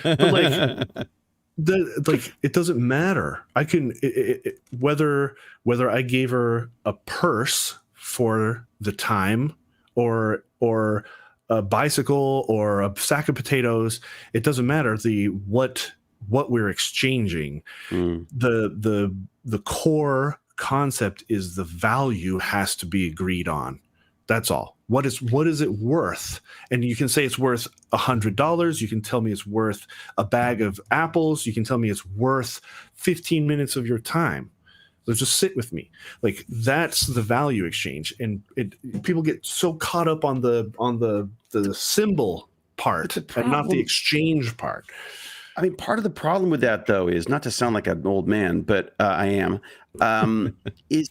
is that you gotta, like, the kids are looking at YouTube and they're seeing people come from nothing and now be multi-millionaires for doing nothing other than goofing around, or giving stuff away, or so people go like, you go and do something stupid and I'll just give you $50,000, and then that destroys the value of that money. I think it diminishes the value. $50,000. I saw a guy earn that for just taking a stupid photo. Why would I take a job that pays $50,000 a year? Right. You know what I mean? Right. Like I think that can't help but mess with. Look, I've always said this about acting. I started acting when I was 16 years old. I could not freaking believe the money. Couldn't believe it. That you work for one day and you'd make like a chunk of, I can't remember what it was back then, but like a chunk of change, and that was basically my mortgage payment for the day, for the month or whatever. Well, not back then, obviously, like rent for the month. like one day's work. So why the hell would I do anything else? It completely destroys your approach to it. I then went and took a $9 an hour job doing IT only because I loved the IT. Yeah. I could give a shit what I was getting paid. I didn't care what I was getting paid. I would have done it for free. I needed some money to pay the bills. But so for like 2 years, I worked for like $9 an hour because I was doing the IT computer stuff that I loved doing. But from an earning a living standpoint, it was never about that. If it was about that, then it was like, I'll just go be an actor because you just get paid better. I think that's one of the detriments of social media online, and just like the new generation. I love how we're all these old guys like, the new generation, blah blah. Back when I was a kid, I walked 50. The value of a dollar. Exactly. But I feel like social media is responsible for giving false value to a lot of things. So by false value, I mean, again, it's relative, right? If they think it's valuable, it's valuable. But the thing that you didn't have back in the day that you have today is like a kid can go watch a YouTube video and they can be like, oh my gosh, guys, like you got to go buy this pop top figure. And it's like right now get 20% off by using my name. These are only going to go up in value, man. They're super collectible. And every kid's going to be like, whoa, I want one of those because he has 10 million followers. And then everybody gets them or whatever, they're buying them, and he's got all this money from the sale of them, and then they have like no value beyond that because it's on to the next trend. Like it's just one little thing after another, and everybody just keeps collecting fail. Every once in a while there might be like a gem in there, but it's like it's the but you fact won't that know you won't know for 20 years anyways, right? Yeah, because you don't care how much it is. Worth money are the ones that failed. You just want it because your friends have it. Like let me give you an example. So a comparison when I was a kid was, I remember my parents used to buy me really cheap shoes because we were poor as shit. We'd go, my shoes were literally, they said Panama Jack on the side of them, and I got 2 pairs for $20 from Payless. You remember the old Panama Jacks? They were basically, they looked like a Nike, but they were like safari colored and stuff and really poorly built and fell apart every 6 months. So I wore these Panama Jacks. Well, I got made fun of at school for them all the time. Like anytime we went to PE, like even the PE instructor was like, what the fuck's a Panama Jack? Like, is that going to scuff up my court, and embarrass me in front of the kids? So I remember the first time I got like my first real pair of shoes was Reebok pumps. They were like $100 plus pair of shoes. My grandparents splurged and got them for me for my birthday and took me to get them. And I was like, I remember going to school and I had a big chip on my shoulder. Everybody's like, oh my God. Everybody's like pumping them up and deflating them on my feet all day. My feet are like red when I get home from people like pumping it up too much. Like kids are literally at my feet, just like, this is the craziest mechanism I've ever seen. And plus I had that little CO2 thing that you could put on it, like pump it up and release. And I'd go through like 5 CO2 cartridges a day until they were all gone. And I never got any new ones. But it was like this huge thing and everybody responded. It made me feel good. And I was like, oh man, Reeboks are us. And then all the other kids, like within like a month, had Reeboks.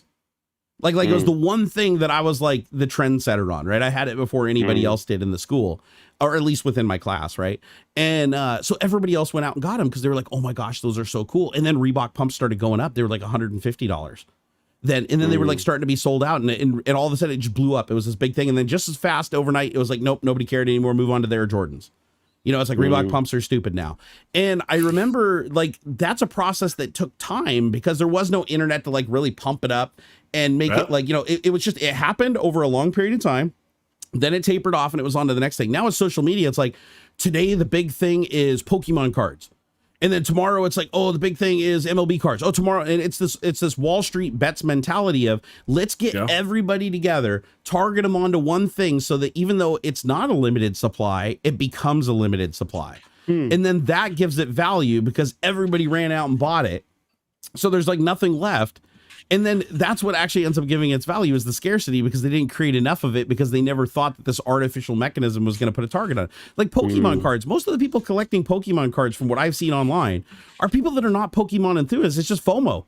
They're like, dude, they see Pokemon cards on the shelf and they're like, holy shit, nobody can get these. And they just buy them. Yeah, they don't we've been know collecting them for years. We've stopped during the pandemic because it's like, why would I spend like extra money on these things? It doesn't make any sense. Like we've got a bunch. I suppose I should sell them while they're high, but you should before somebody like comes in and like does a home invasion to take them from you because they're so fucking valuable now. It's like you might as well just have gold bars on your windowsill. It's like, you know what? You trip over so much shit trying to get through my basement right now. It's not, home invader just comes in and just dies. Why is there a fucking stack of old computers and printers there? No one expects the. I'm gonna do that. I'm gonna put a gold bar in like my window so that a home invader just trips over everything in my house and then just dies, and then I can just go loot him. And then put the corpse under the house and repeat. Just every day, I'll leave the door open too, like leave it cracked a little bit so that they can just kind of come in and sneak around, and then they just trip and fall and bang their head on 30 things. And then I get their wallet out. Okay, next, it'll just be like a bear trap for like creepy people. I've got 6 minutes. So, sorry. So I wondered if we should, if we wanted to hit on a couple of things. Let's do it. Soldier on, my friend. One point that I suddenly realized, was wait a second. We're talking, the ransomware stuff. Okay, no. I was talking about something else. No, the ransomware thing was interesting to me because first off, it's getting more press than the freaking Russian hack, which is bizarre to me. And also, did you hear they just hit Ireland? They just hit the Ireland's hospital, right? Their hospital system was like taken out by it, and the freaking oil company paid the bill. Wow! Yeah, I gotta pee real quick. They paid the bill. I've heard of other hospitals. The system was so slow in unencrypting it that they ended up having to use their own tools as well. Wow. Yeah. And how ridiculous. Like, sorry, the Russian hack was it was Russia with the solar winds, right? I think so. Yeah. Okay. Sorry. I was just sorry. I was saying what Russian hack. I think it was the. I think this is the. I believe it was the solar winds thing. It was Russia. All that stuff. They got their fingers in everything. Into a lot They're of in stuff. Microsoft. Yeah. It's so weird. It's so like they shut down so it wasn't so much information, Electron Ash. They actually like took over the systems that pumped the oil, like the pipeline. I believe it was about ransomware. Yeah, but the ransomware locked down the systems that were transporting the pipeline, the actual pipes that go from Texas to New Jersey or whatever. Just by encrypting all the systems. Stopped. And so like they weren't able to get oil or gasoline or whatever to the East Coast. But it's like, yeah, well, so why connect the damn pipeline to the internet? Well, because you can't have you can't afford to hire a bunch of people to actually turn the knobs on the valves and stuff. You have to do that shit remotely. It's weird though. There should be. Why is it on like a virtual like private system of some sort? I guess this is what we're realizing. So Jeff can fucking do it from home instead of having to come to the office.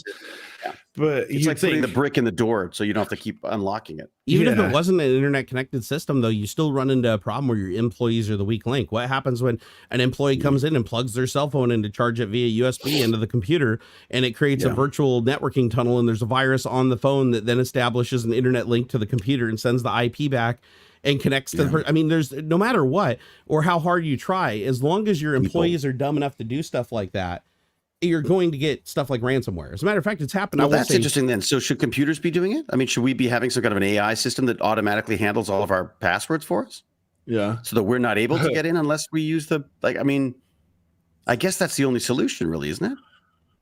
The thing is, though, is then somebody's just going to take over that mechanism. Someone and then hacks nobody the AI, gets in. I know. That's the problem is anything that is computer controlled is going to have some kind of vulnerability. Like, because there's so many things in the chain of custody. There's the compiler, there's the code itself, there's the libraries that you're depending on for the network, the actual physical network. Yeah, the kernel, the driver model, every single thing in the operating system is like an attack vector to like get in. So, and some of these people that expose these attack vectors, they'll wait months, they'll wait years for their moment to get in on this shit. I mean, and the thing with the ransomware stuff is like, it's not just ransomware. Like, did you see the, what was the water supply? They got like way too much ammonia added to it or something like that. Cause somebody hacked into the system and luckily somebody was like looking at the screen and watched it happen in real time. Like they tried to poison an entire town. They basically went in and were like, oh, just release a bunch of this like ammonia or chemical into the water. Really? Yeah. Where was this? This video stuff can't be my side. I'm sorry. I'm on a wholly different camera now. Like, and it's still wigging out. Have you tried like disconnecting and reconnecting to OBS Ninja? Have you tried turning it off and turning it back on again? Not to OBS Ninja. Let me see. Yeah, because everything here is working great. Yeah, this is. Oh, let me see. So what's so funny is that Aux is kind of behind the chat window for me, so I don't actually see any of these cool effects. Let me see if I can find this water supply poisoned hack. But like, I guess what they're saying and what they're getting from all this right now is that we just got to be better on the security stuff. But as you say, it's always going to come down to someone like going, what? $1 million from Russia? Well, I got to click on this email or even, I mean, and once they get like more targeted, forget about it. Like, you know, someone sends me like a thing saying like, oh, here's the script for whatever they know I'm working on. I'm going to click on that. You know what I mean? Like, there you go. Bang, owned. Yeah, no, and that's actually, I used to help businesses. Like, I won't name them out, obviously, but there was local businesses when I worked at Microsoft that I'd go and help get ransomware off their computers because what would happen is they thought that they were just checking their mail on their work machine and they'd go to their mail and they'd open an attachment in like Excel and it would open up Excel and then Excel would crash, dumping the payload into the computer. And then like, 15, 20 minutes later, after it encrypted everything with syskey without them knowing it in the background, it'd pop up the thing on the screen and be like, if you want your computer back, you better pay this ransomware payment within 12 hours. And I advised them, do not make the payment. Like because 99% of the time they're not going to fix the system.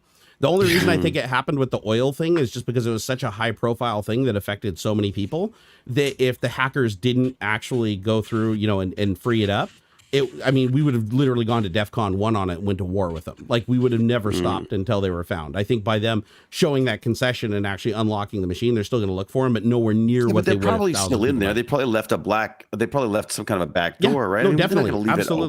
Absolutely. That's the first thing you do. Like when I was watching some DEF CON TED Talks, the very first thing you do when you compromise a system is you install as many back doors as humanly possible, because you have to expect that you're going to be found within a period of time. So it's your time is better spent actually developing new intrusions into the system that they may not detect than for you to try to do your damage right then. Because if somebody closes you out, you're screwed.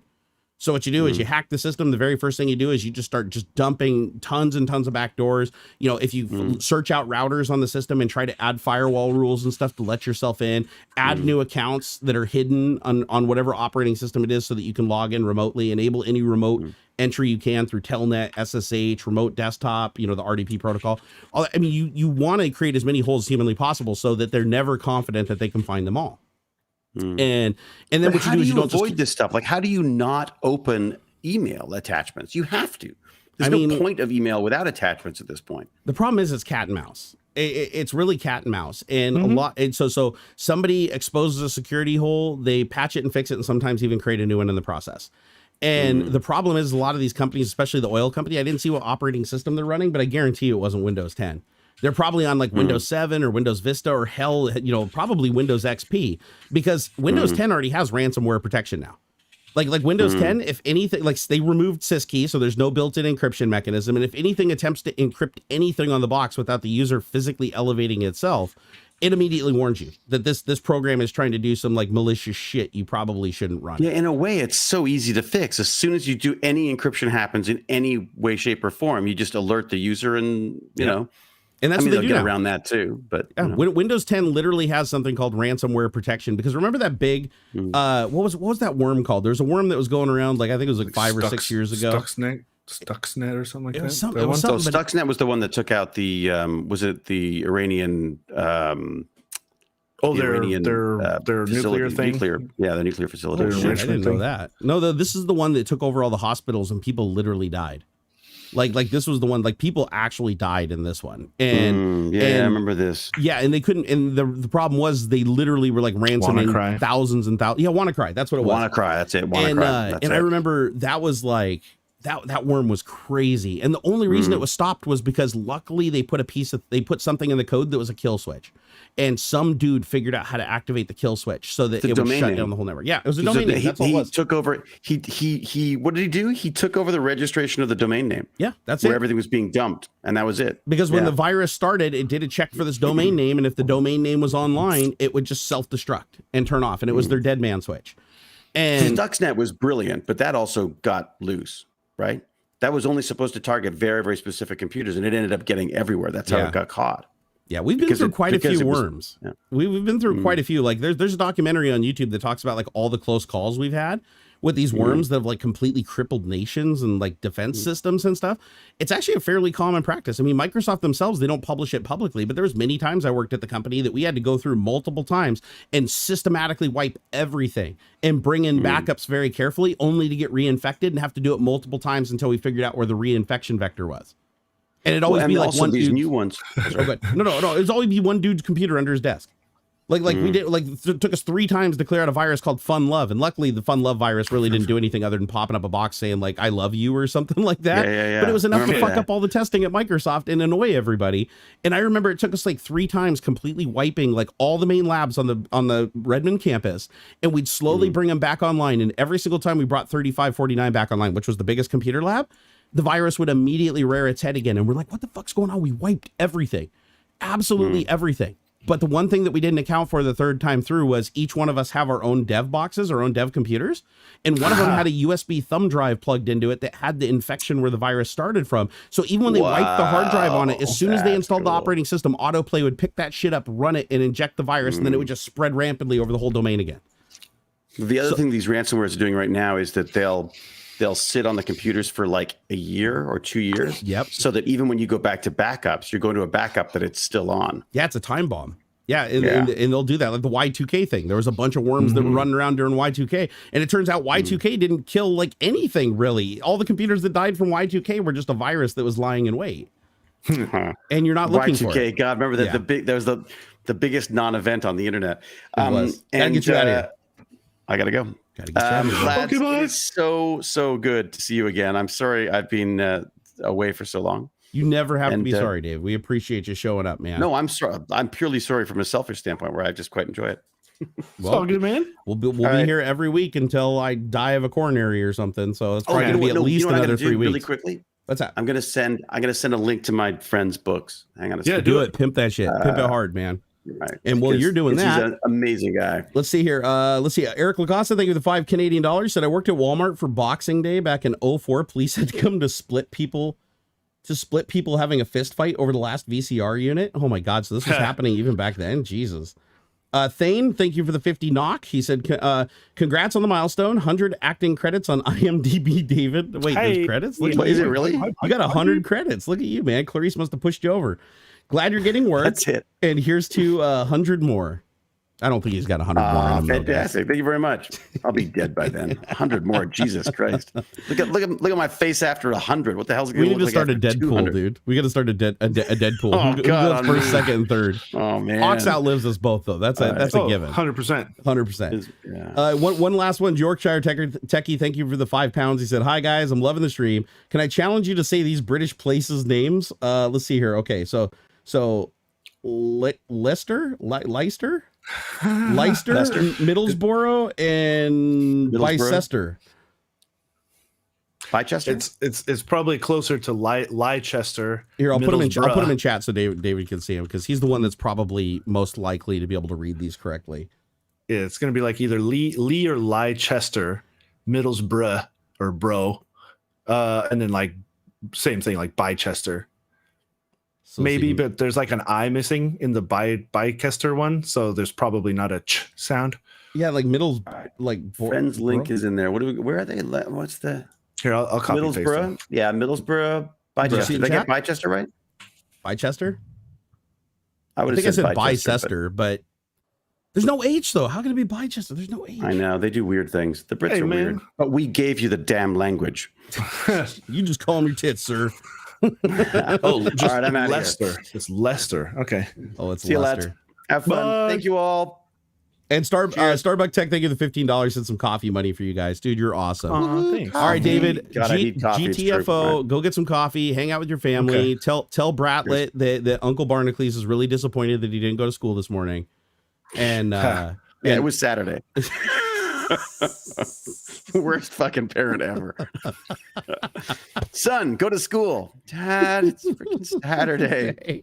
All right. Good luck with the parenting, Barnacules. You're gonna need some help. I'm lucky I got a wife that does like 99.9% of it, man. It's like I just step in helicopter. Been away making a fucking movie. I'm like falling apart. I just gotta buy him a Hot Wheel every once in a while. Take it easy, David. Get out of here.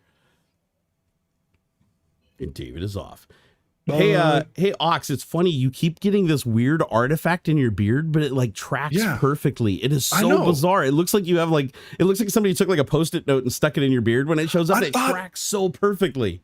I thought it was paper or something. No, like, I think I know what the problem is. I even went like this and it went away. Dude, I think we found a bug in the compression algorithm. I think you have the perfect amount of gray or something that it's fucking up the compression algorithm that's never been found before because there's never been that combination.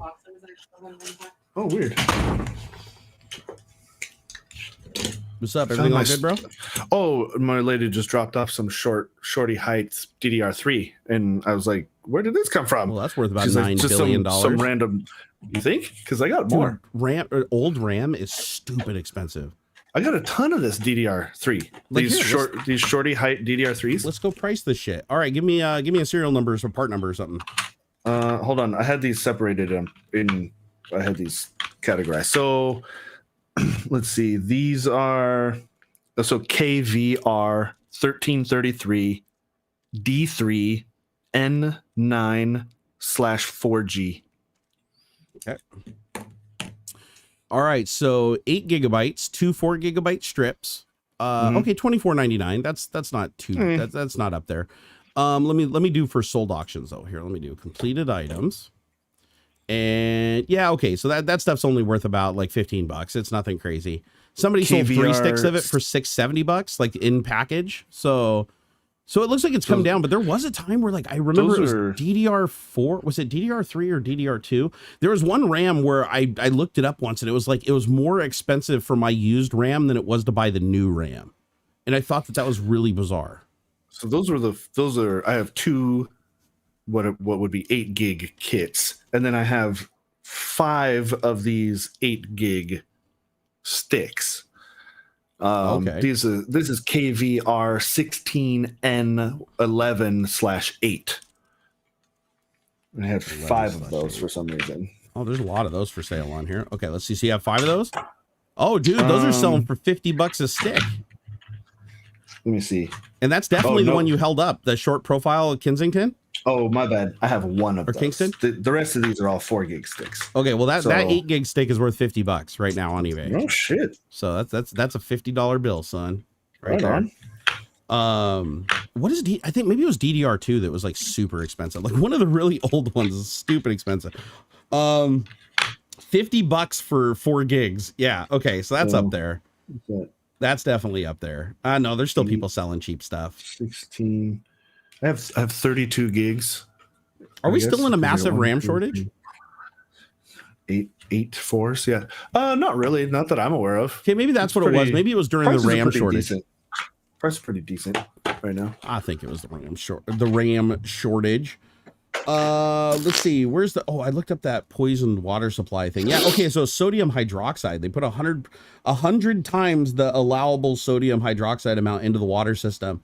And it was dumb luck that somebody literally was watching the screen as somebody took control of the mouse and keyboard and went into the control panel. Like if they hadn't been paying attention and watching, it would have dumped that into the tank. Like it was in the process of releasing the chemical into the tank, and they were able to stop it before it got to any kind of dangerous level. But yeah, somebody literally remote desktoped into the computer from outside and was like literally just fucking with numbers and like, hey, who knows? It could have been like some fucking kid, right? I mean, probably not. Yeah. They did that kind of hack, but could you imagine that? Like you're just sitting there watching like the control panel, like a nuclear power plant or something like that, and all of a sudden it's like, boo, boo, boo. You see the mouse moving around, like disabling all the cooling, and you're like, oh shit, turn it back on, turn it back on. Like you're fighting one of those tech support scammers in a VM. Oh man.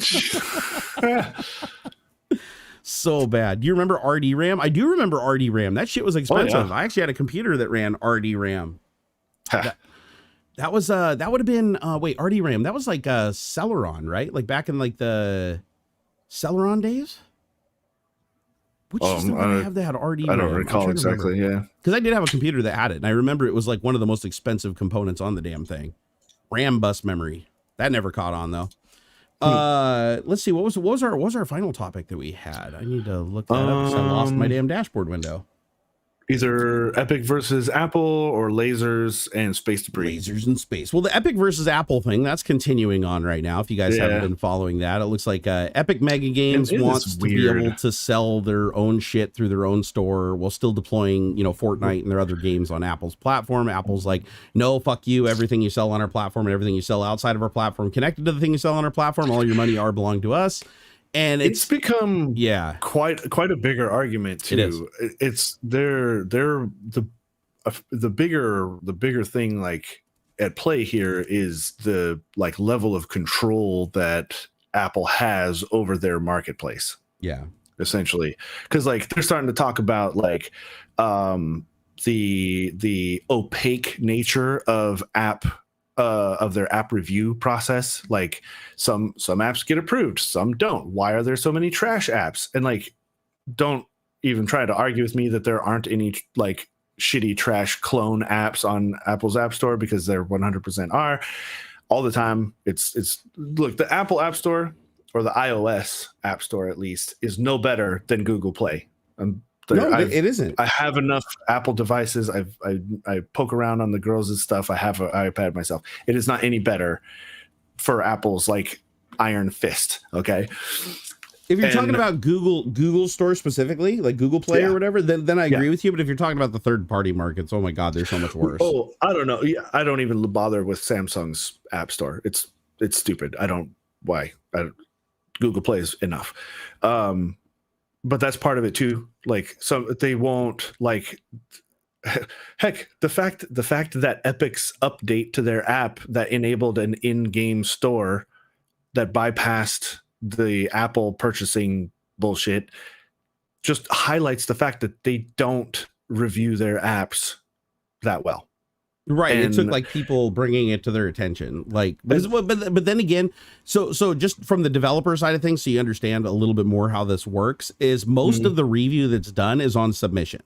So like when you submit an app to the marketplace, that's when they're really going to be scrutinizing it. Like even when we published the iOS for when we did Angry Sharks and Quick Splat Barnacules or whatever, to publish those to the iOS marketplace, we had to sit there and wait, God, I think it was 2 weeks for the manual review. And they came back with a bunch of coding problems they saw, things that they saw as attack vectors.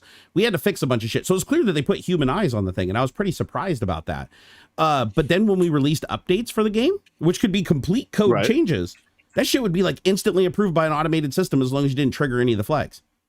So them creating an online marketplace, right? As long as they didn't put anything in there that triggered any of the checks that they were looking on, because remember, an online marketplace is at the development level is going to look indistinguishable from just network traffic. It's going to look like you just wrote code that talked to a server, no different than multiplayer.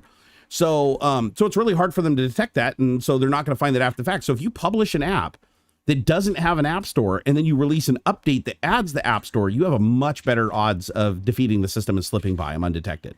And it turns out that this whole Epic versus Apple thing is uncovering a whole slew of applications, some from very small publishers that are doing the same thing that Epic wants to do. And Apple hasn't harassed them because Apple never found out they were doing it because they never generated enough revenue to be on their radar. Yeah. So, and unfortunately, Epic is actually able to use that argument against them pretty successfully in court. Is like, what about all these other guys? Why are you hassling us when there's 100,000 other apps on your platform that are all selling shit outside of your view skins and upgrades and DLC and stuff, and you're not taking cuts from any of their stuff? But it's because they would if they knew about it. That's the thing, is they just didn't know about it, right?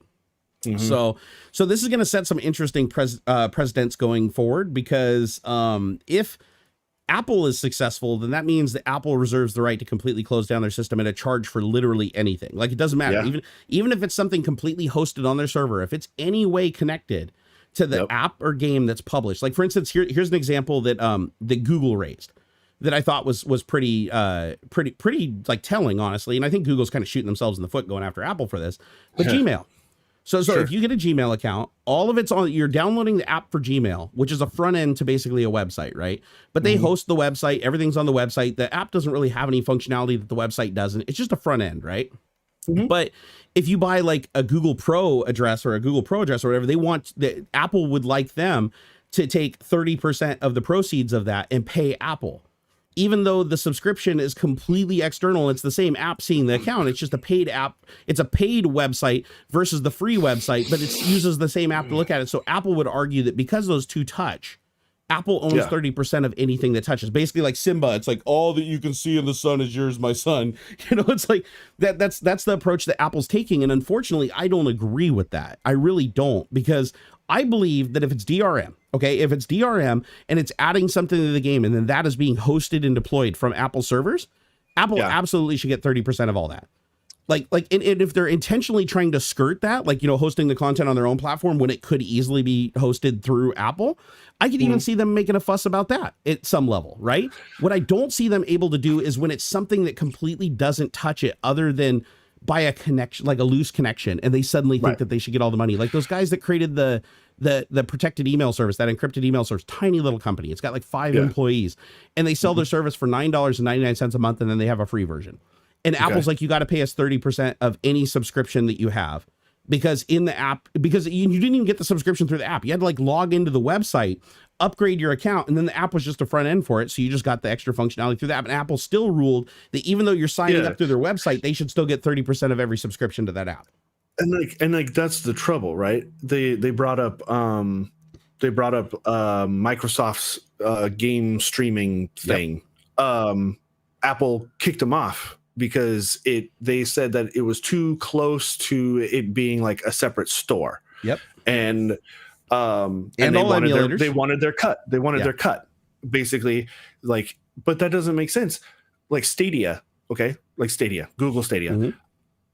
I could have bought those games on a website, like on my computer, or paid for them on my computer, and I'm just playing them through the thing. I could potentially still purchase them through the app, but like to say Apple should get a cut of the purchase of a Google Stadia game doesn't make sense. It doesn't. They're not involved in any of that process. Like they're barely even storing the app on like their side, you know? And so I don't know. I don't know. I think Apple's in the wrong. Like, I don't know. There's a reason Apple is like $1 trillion company, because they're literally taxing everybody to death for everything. Yeah. Even when it's like completely outside, they have no investment in it whatsoever.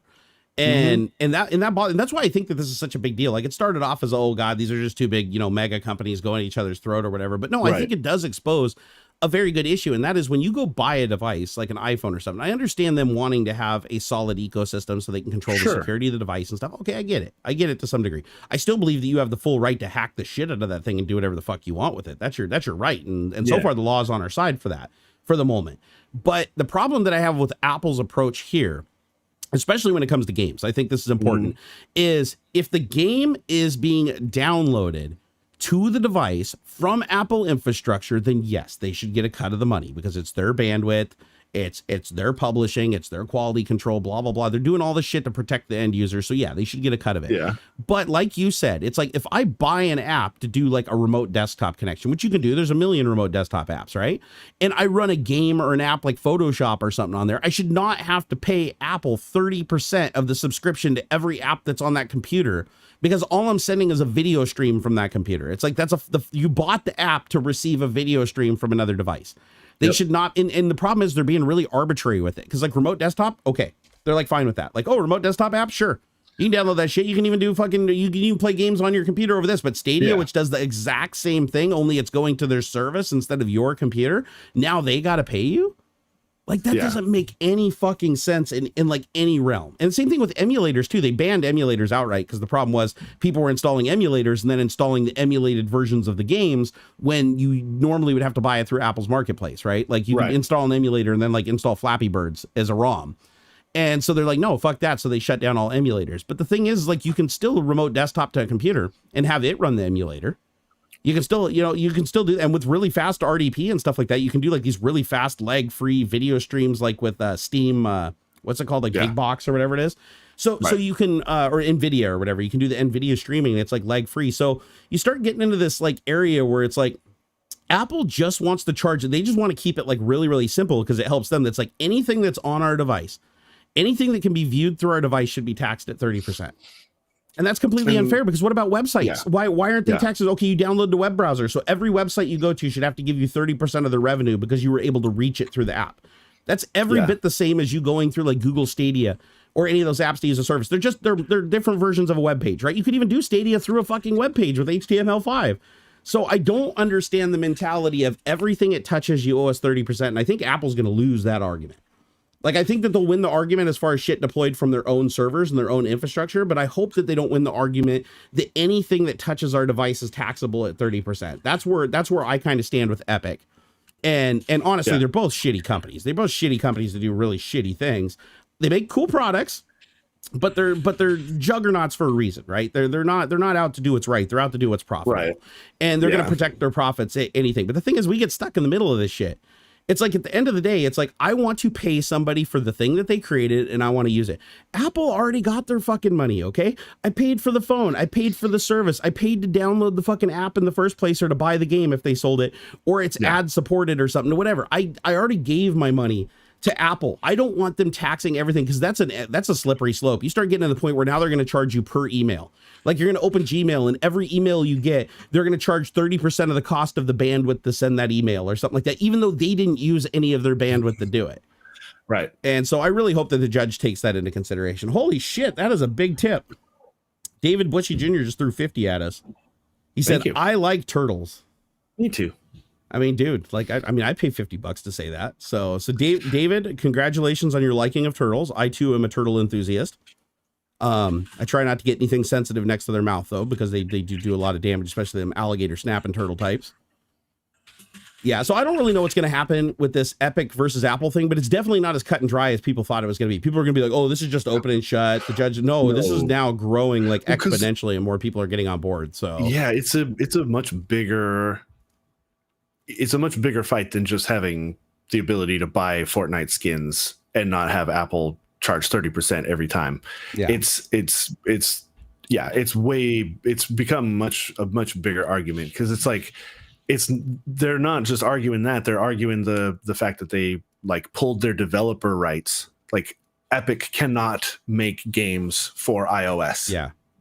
Now, because yes, technically they violated the terms of agreement.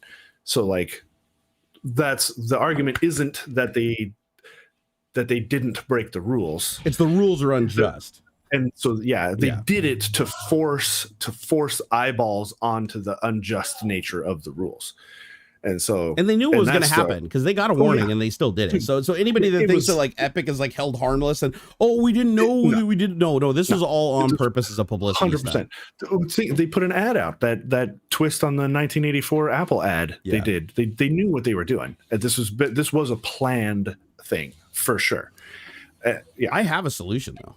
Do you want to hear old Uncle Barnacules' solution to how we solve this whole thing amicably? Yeah.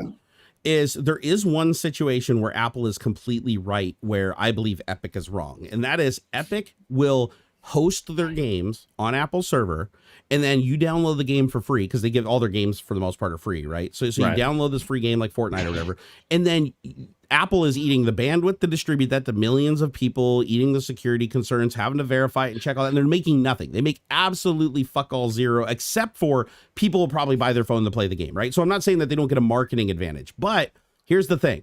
If you download the app for free, and then every single transaction that everybody's going to do through it goes through the company, and Apple doesn't get any of that revenue, I do understand that to be a problem. So why not just require that if you were going to create an app that sells something in app, that you must sell that app or game for a minimal rate or whatever, that Apple can get their 30% from? Because I pay Apple for the right to develop software for their devices. Actually, that's a really fucking good point, actually. That the Apple developer program charges, at least for a single person. No, it's expensive. I had a license. It was $100 a year. It's more than that now, actually. It's not that much, but still. Oh, here I just went to their website to look what they're charging right now.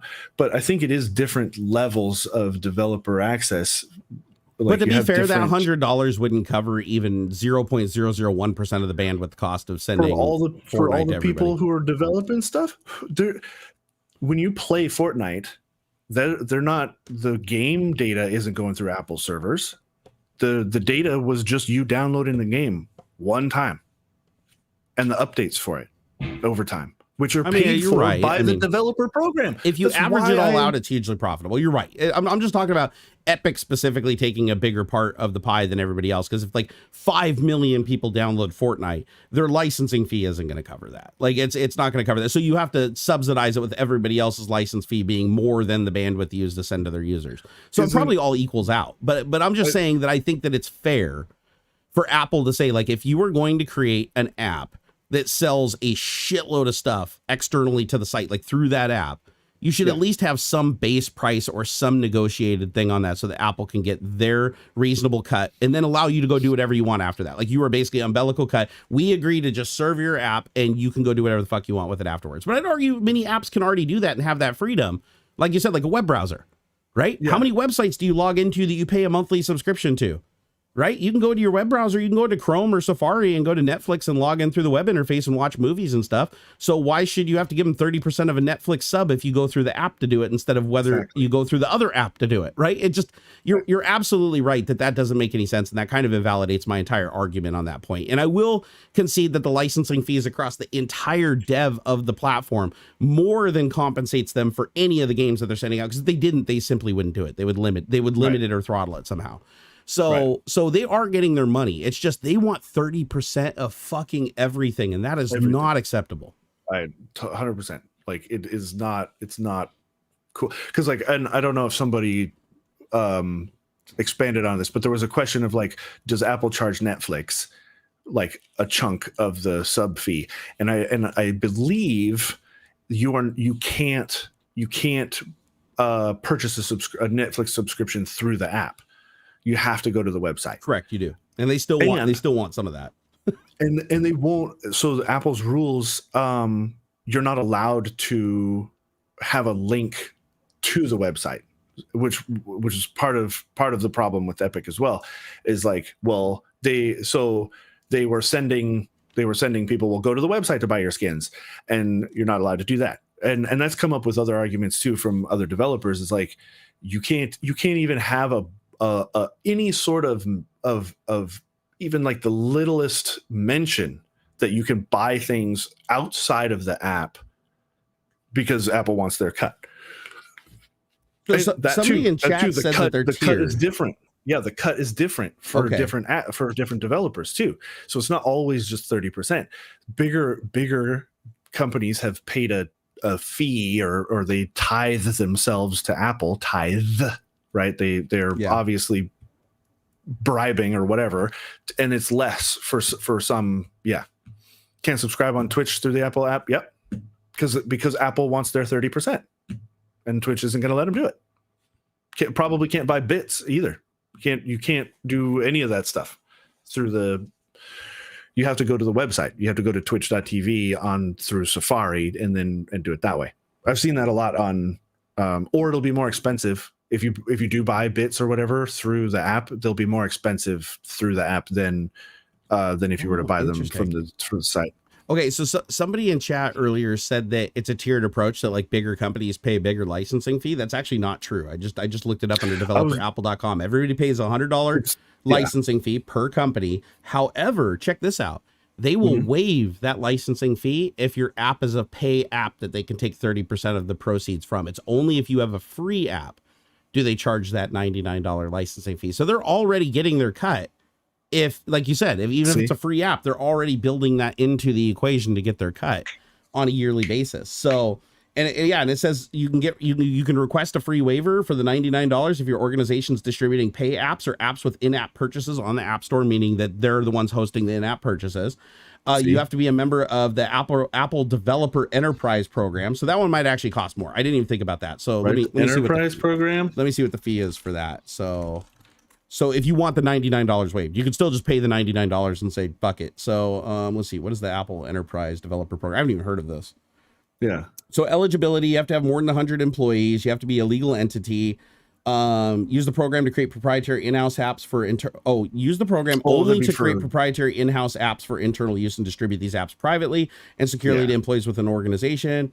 Application, verification, agreement, and payment. Oh, it's $300. It's $300 a year to be in the enterprise program, which waives your $99 fee. So realistically, you're still not paying crazy amounts of money, but they do get their money. If you have a free app on the platform, you are paying Apple for the privilege of posting it there. Like even before any in-app purchases or anything. So I don't know. I believe that Apple gets their money no matter what, but I believe 30% is just fucking absolutely ridiculous, because and the argument is pretty easy to make with the web browser. The web browser, I think, is the ultimate, argument, because like I can go run emulators in HTML5. I can go stream games in HTML5. I can go into my browser and go watch freaking Pornhub if I want. But if I go do that through the respective apps that use the same infrastructure, same bandwidth, and don't put any additional strain on Apple at all beyond the licensing fee to publish the app in their inventory, they want 30% of every single thing that's done on that site. Like that doesn't make any fucking sense.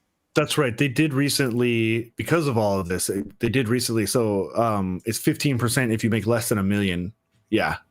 So they did that as a try to like turn the heat off a little bit for them. 15% of what? Their cut. They like lowered their cut to 15% if you're not over $1 million. Wow. When did they do that? That was right around this whole legal battle stuff, right around there. Because I mean that's huge. 15%. I mean cutting their fees in half for like people that are up and coming are going to create a lot more a lot more people are going to be able to come out with apps and not like go fucking bankrupt under Apple's thumb.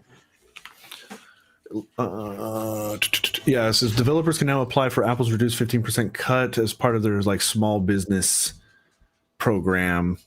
Thursday. The vast majority of developers on the App Store who sell digital goods and services are eligible. If you're making under $1 million a year, the App Store sales and in-app purchase revenue are eligible to be for the reduced commission rate of 15% for the following year. Yep. And somebody said that Linus and James from Linus Tech Tips are having problems getting Floatplane on Apple for this very reason, right? Because they're a subscription-based video service where you pay to watch videos, and I'm sure Apple wants their cut. Yep. I'm sure that's the thing, and there's no way they can afford that because their overhead is. I'm sure their overhead and their profitability on something starting up like that is not going to be much more than 30%.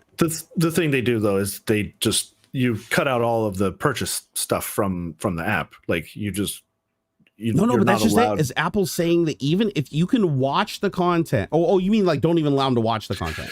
Well, no, you just like the distribution, like Netflix, right? The distribution is fine, but you wouldn't be able to have to avoid Apple taking their cut.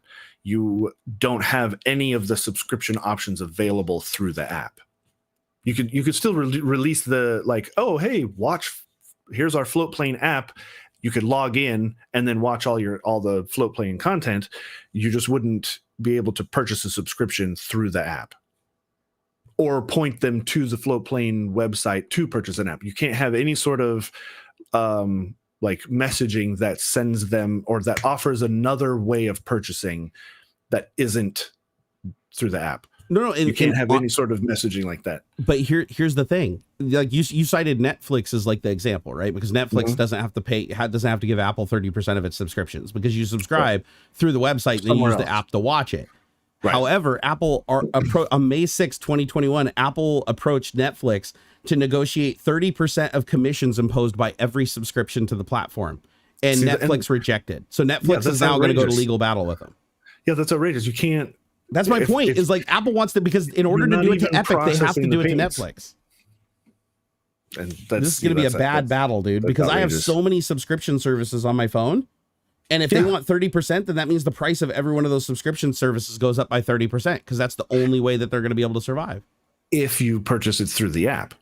No, they're saying even if you don't purchase it through the app. Apple's saying that even that's dumb. They did the same for Epic, because Epic was like, well, why don't we just let people buy our DLC through the computer or whatever, and then goes back and it shows up in the app, and they were like, no, that's still not acceptable. They're like, if you can buy anything that you can access through the app, like it doesn't matter if it's even like a Gmail premium or whatever. If you can get a higher level of access through the app that you're paying for through the service that you can access through the app on the iPhone, they want 30% of that shit. That's outrageous. It's garbage, and that's so too garbage. Much. That's way too much. Oh, it's annoying. Hey, Historio, thank you for the 99 cents. I appreciate that. We appreciate all the support, guys. Yeah, so that's why I'm kind of, I haven't been paying huge close attention to this, but this is something that I kind of want.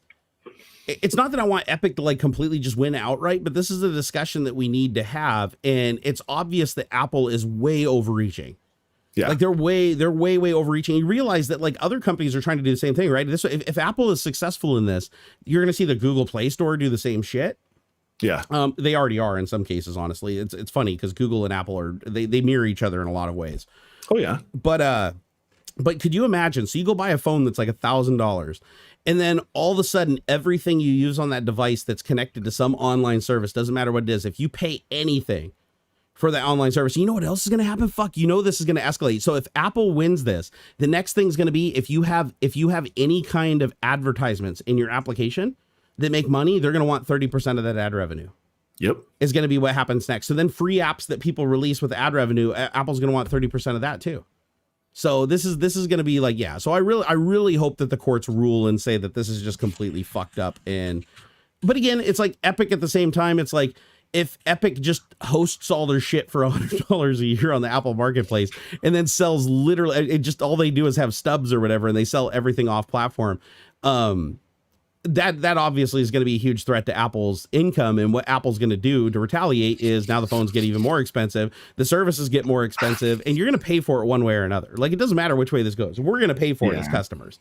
But I just on principle would like it to be known that Apple can't just like bend everybody over and say that no matter what you do, you have to pay us 30% of everything. Because then it starts feeling like a mob thing. It's not a business deal at that point. It's like they're just a mob, right? It's like if you want to even display anything through our platform, then they'll start charging for websites. Like I said, because everybody will work around it, right? People just create an app.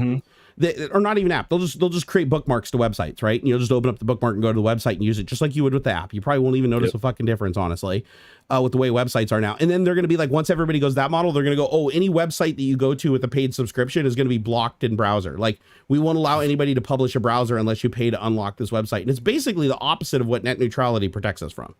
Yeah. So, and I could totally see that happening because for some reason, anything that's cellular related somehow skirts net neutrality. I don't get how that fucking works, but it somehow does. Yeah, that's super weird. Oh, let's see here. The lasers versus space. That's something that was something that David wanted to talk about. Unfortunately, we didn't get to before, but apparently there's some research going into using lasers from the surface to basically vaporize debris in orbit, which is kind of cool. Let's see here. Space laser debris. Here we go. Lasers on the ground could be nudge debris into orbit, which could move dangerous space junk out of the satellites and spacecraft's path. Okay. So this is, oh wait, they've been researching this shit for 10 years. Holy shit. Oh, at least. Wow. Dude, the space junk thing's been a problem for a long time. Yeah, apparently this laser thing is just now coming to fruition. So researchers at the Australian National University have harnessed a technique that helps telescopes see objects in the night sky more clearly to fight against dangerous and costly space debris. The researchers work on adaptive optics, which remove the haziness caused by turbulence in the atmosphere, has applied a new guide laser for better identifying, tracking, and safely moving space debris around. Space debris is a major threat to the $700 billion space industry, delivering vital resources around the globe each day. With laser guide star adaptive optics, wow, that's a mouthful.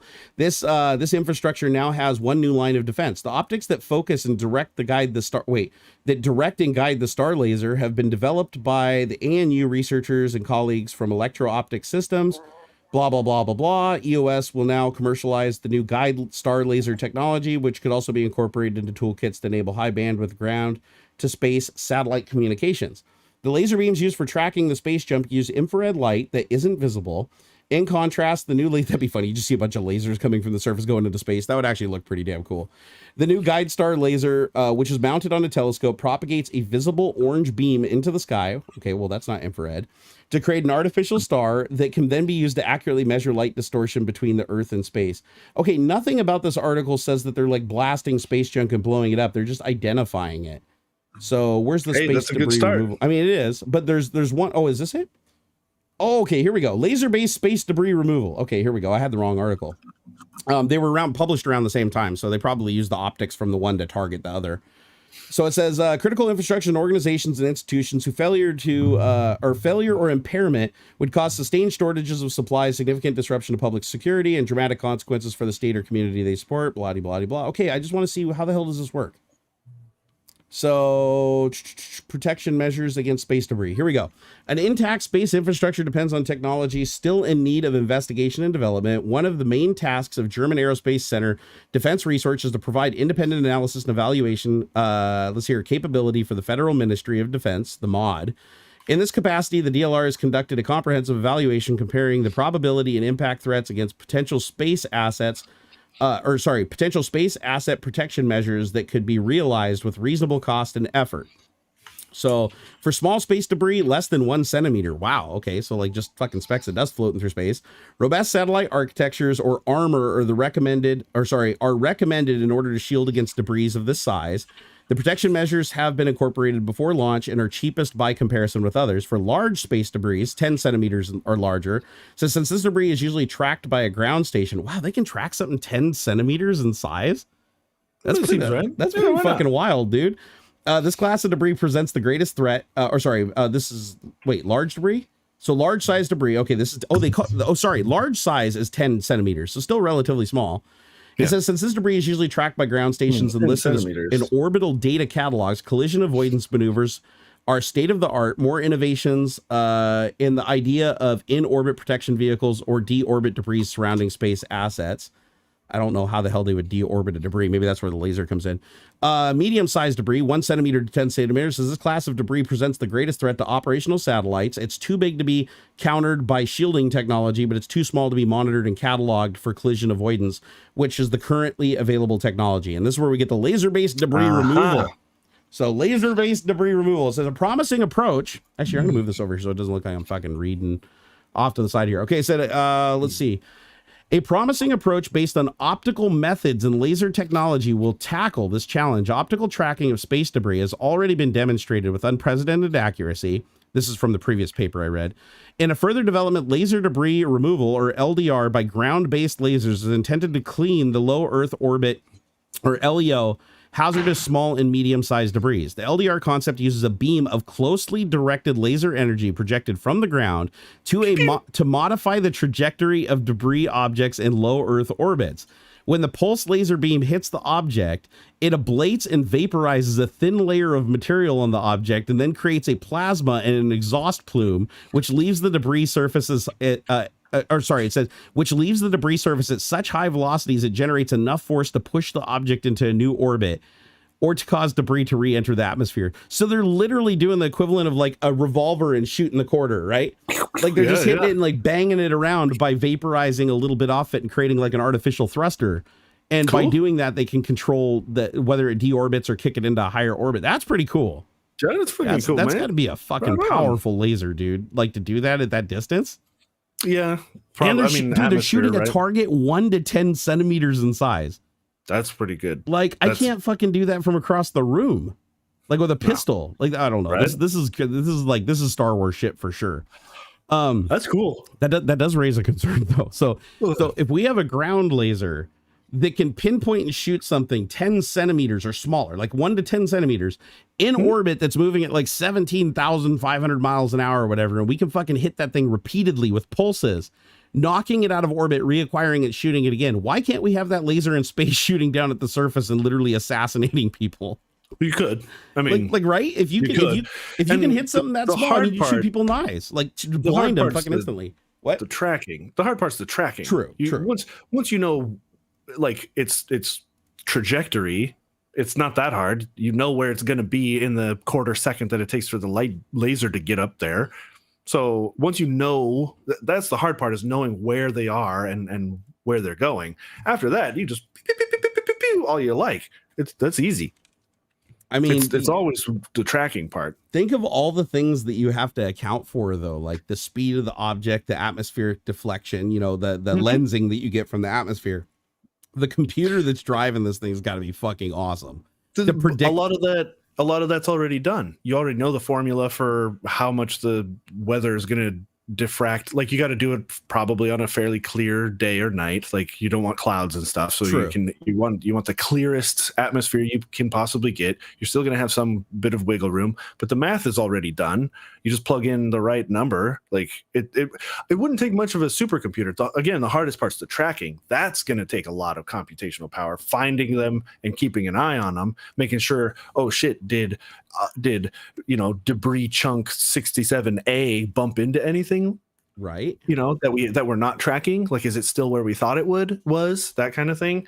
Because man, there's so much up there, and it's getting worse because as things are bumping into each other, they're going to make smaller bits that go off in weird fucking directions that are going to bump into other stuff that's going to break and throw more. And that's the big problem, is there's so much stuff up there and it's so hard to track because they keep making more junk by bashing into other junk and breaking apart and that sort of thing. So it's man, the tracking, and man, because like I could see where even just vaporizing the stuff is going to cause problems to make more little stuff that you can't really track and whatnot. Well, it sounds like their goal is to literally create like a vapor, like not create new, but the laser is basically just going to cause it to vaporize, and then the pressure from that vapor, like shooting off of the object, is pushing it around. So I don't think this is going to create more debris because there's no physical concussion, right? You're not hitting the thing with a weighty projectile. You're just heating it up. Yeah. So you're basically just like vaporizing little pieces of like aluminum or whatever the metal is or the alloy, and it's in that vaporizing it really, really quickly or whatever is giving it a push, a gas push, basically like a thruster. But just the fact that the computer is, like you said, like tracking it. Now that's the easy part, right? Because once you track it, you have all the variables in, you literally know exactly where it's going to be at a certain moment in time. So then it's just a timer, right? Timer goes off, fire the laser, account for the time it takes for the light to get there or whatever. And so that part's probably pretty easy. But the fact that they keep hitting it again and again and again means that each time they're hitting it, they're changing the trajectory of it a little bit, right? From the vaporing that, and they're reacquiring it, shooting it again and again and again. If the computer is capable of doing that, you could literally pop like bullets Like you could literally target the ground, an active shooter, and when he pulls the trigger and the bullet's coming out of that, you could compute the ballistic trajectory, hit that thing and vaporize shit off the bullet and steer it off course, like in flight, in that fucking 1 second that it's traveling half a mile, you could pick that bullet out of the air from space, in theory. So Gimpy G says, like, after the first hit, the tracking would have to update instantly for the new trajectory. Right. You could guess. You could have a very good, very close assumption of how much that shot is going to change the trajectory and be within a certain margin of error. So, like, you wouldn't have to start all over. You would have a very... That's true. Because they know the intensity. Fast. Yeah, you could go bah, bah, bah, bah, bah, bah, bah, bah, bah. And so it's not moving that much. But also, you could have a vague, actually probably be fairly accurate predictive model of say, okay, we know the thing is moving this way. It's going to be at this point at this time. It's going this fast. We're going to hit it at this angle, because of where we are at on the planet, where it's going to be in relation to that. And it's going to go, I mean, it could be flipping and going all crazy like, so maybe if we hit it at a funny point, it might go off in a way that we don't think, but you're going to have a fairly good guess of what's going to happen. You're not going to have to start from scratch every single time. And let's be honest, the laser isn't going to be moving it in any dramatic way because it's not hitting it with any mass. So you're probably right. You could probably just walk the laser into it. So like each time you're hitting it, it's probably only moving just like fractions of it. I mean, it's cumulative, right? So you can probably just keep tracking it just by, little micro move, because obviously whatever gimbal they're using to target this thing's accounting for the Earth's rotation and this thing traveling at 17,000 miles an hour and holding a target. So walking it a little bit and moving it towards the target and reacquiring it as it moves just fractions off course. Because that's the cool thing about space, right? Is like you don't have to move it a ton. Nope. It's like to knock it out of its trajectory and get it to deorbit. You just have to knock it out of its because it has to be a perfectly balanced orbit, right? Satellites even have to correct for shit just because the sun pushes them around from solar wind. So all you got to do is just hit that thing enough to either get it into a higher orbit or an elliptical orbit or get it to deorbit so that months later it falls into the atmosphere and burns up. Yeah. So and then they're just like acquiring these things, just knocking them all out of their fucking their stable orbits, and then it all just falls in and burns up. I think it's cool as shit, man. I still think the right way to go is just some sort of scoopy thing, space net. Put a couple satellites out there with just some stuff just to drag it down, like disposable. Just have it just come swooping through, gather up as much as it can, and it all burns up as it re-enters. That would actually be, you know what, that's probably what we'll end up doing in the future is we're just going to have like the space capsules that are on the space station. Like once they outlive their usefulness, they're just going to tie a giant fucking net on it and just put it in orbit. And it's just going to be a giant plow going around following all the satellites' orbits and picking up all the little debris and shit. Right. You 2 satellites with a big thing, or 4 satellites with big things hanging out between them. And you go scooping stuff up as you come out. You just launch it out into space. It comes scooping a bunch of big chunk out of it. And then gone. Just keep going. Basically a space Roomba. Launch it into the sun for all it matters. I'm just visualizing giant Roombas in orbit, just like driving around, bumping into satellites, like vacuuming up all the debris. This is just crazy though, because like the first thing I think of is if we have a laser from the ground. Now, granted, the laser is probably fucking huge and has a power source that's like a nuclear power plant, so it's probably not practical to put it in orbit. But if you could put something in orbit that had enough power to create a pulse of a laser that can vaporize fucking metal from like 100 miles away, or actually this would be a low orbit. So let's say, I don't know, 20 miles away, 50 miles away, whatever. I don't know what the range is. But even if you could do that from 50 miles away and you could target that, holy shit, would that be a scary thing to have an orbit shooting the other direction? Like you could literally just, if you can vaporize metal, you can just fucking punch holes through wood and shit, like through structures and through the top of that. You could be like, some dude could just be sitting there in thermal imagery. He's like, and it's like, you just got 3 little pin sized fucking holes in your brain of a laser and you just double over. Like that starts getting pretty scary, because at least a projectile you can get out of the way of, right? It takes time for a projectile to get here. Yeah. And I mean, at that scale, light takes a while too. I mean, if you think about it, I mean, it's like you do have to adjust for, if you're shooting light at the sun, it takes fucking 8 minutes to get there, right? Yeah. So it's like you do have to adjust at that range.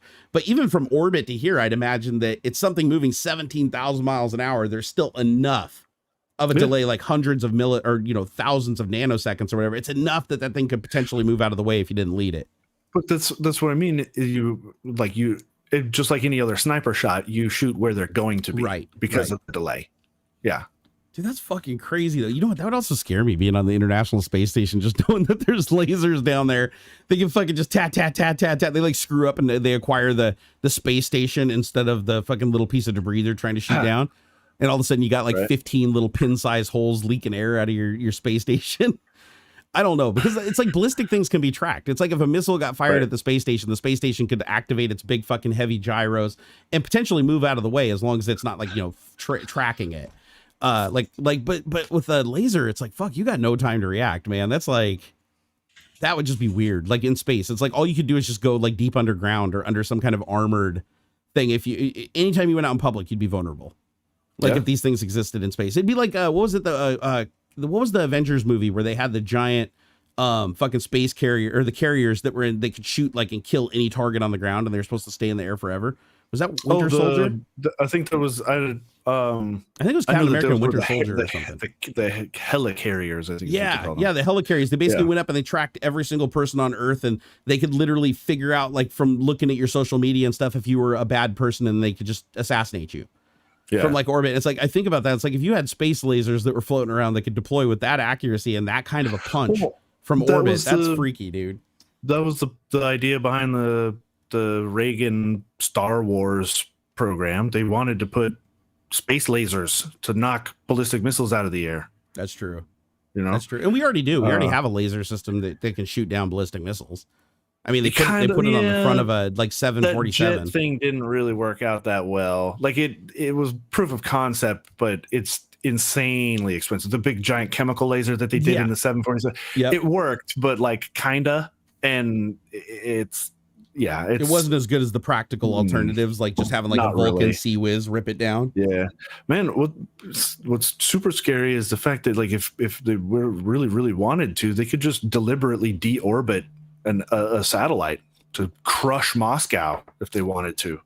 Yeah, just the concussive force of something moving that fast. Oops. There was the idea too of satellites with tungsten rods. I read about that. Yeah, that was kind of freaky. They called it like something from God, and rods from God. And it doesn't even have to be that big. You're moving at such insane velocities that there's no radiation, it's pure kinetic boom, and you just come back later. Yeah, they were going to launch the weapons platform and then take up each rod like one by one, because these things are like, I think they were like, it'd be like 100 heavy, fucking foot long or something, tungsten rod. What is it? Yeah, somebody's saying like hand of God, maybe. Maybe like it was hand of God or Thor or something. Thor's hammer was probably what they called it. That'd be a cool name for something that drops a fucking tungsten rod on Earth. But the thing is, like, tungsten wouldn't burn up, right? Its melting point is too high, dense. So it would literally be hitting the ground so far beyond terminal velocity. Like, it would just be like a nuclear explosion, right? I mean, just the kinetic force of it impacting. But luckily that one was shot down, literally shot down, because it would just be too expensive to put the tungsten rods in orbit. But now you got old Elon Musk with Starship. They can fit they can lift 150 million tons or whatever it is. Yeah, so that now it's like trivial to do that in the future. It's rods from God. Oh, it was rods from God. Okay, thank you, Vignesh. I was literally joking. If it was called rods from God, I would laugh so hard. I bet. I mean, it's a cool idea. I mean, from the perspective of you don't have nuclear fallout, right? Like you said, it's just you just fucking drop a rod. Yeah, it's falling so fast. There's nothing that could shoot it down. Like, even if you hit it with a missile, you might change its trajectory slightly, but it's not going to do shit to tungsten rod. Yeah, like that shit's like really, really fucking difficult to melt and work with. Plus, how would you target something moving that fast? That's the other thing that they have. Like, the big fear with the hypersonic missiles that like Russia and China has right now is there like nothing that we have is designed to target something moving that fast. So if we try to target it head on, because it can constantly change its trajectory, it doesn't follow a ballistic trajectory, and it's going so fast you can't predict where it's going to be and shoot it down. So it's like it can literally just slip through. Like, we'd be powerless. They put a nuclear warhead on that thing, it just drive. We'd see it coming, but we wouldn't be able to do shit about it. That's it. Yeah, that's basically, you'd see it coming, but there's not a lot you could do about it. And that's why we need the laser in space that just goes beep, beep, beep, beep, and just picks it off, because no matter what, it ain't traveling faster than light. I'll tell you that much. Right. Although rumor has it we have the same capability. It's just a closely guarded secret. Yeah. Because come on, if China and Russia both have this capability, I'd be shocked if we didn't, right? Like this whole hypersonic missile shit. I think we probably had it forever and it just hasn't leaked. The scramjet things, that works. Yep, that's true. And that's I think that was part of the reason they were looking into it, not for airplanes, but for rockets, for missiles and stuff. Yeah. Oh my God, that's bad. Gimpy said Rods from God is also a Catholic priest pickup line. Hey. Oh man. Oh, severe burn. Hey, Douglas Pocknett Jr., think of that $24.99. He said for the doggos. I know we probably I was showing off my puppy while you were reading the article. We should just buy Doge with it. Like because Elon's going to drive that to the moon. So we might as well just buy a bunch of Doge with it. Eric G, thank you for the $2. Said not much, but I hope you're all good, dude. Every single dollar counts, man. Thank you so much. We really appreciate does. the support. It helps. And on that note, dude, what time is it? It is 1 p.m. It's 1 o'clock. Are we going to end on time? We got through all the topics. We actually did, didn't we? We did, and we ended on time. This is like a first. We've been doing we're getting fucking good at this. So on that note, everybody, thank you so much for watching. We'll see you again next Saturday, 10 a.m. Pacific, right here, same bat time, same bat place.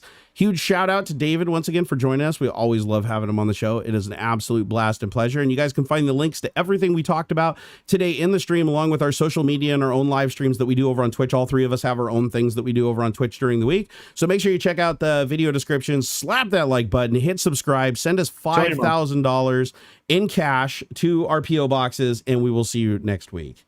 And on that note, I'm going to click this end stream button. You guys are fucking awesome. I love you. And now we're not monetizable because I said fucking. Damn it. Damn it. Fuck.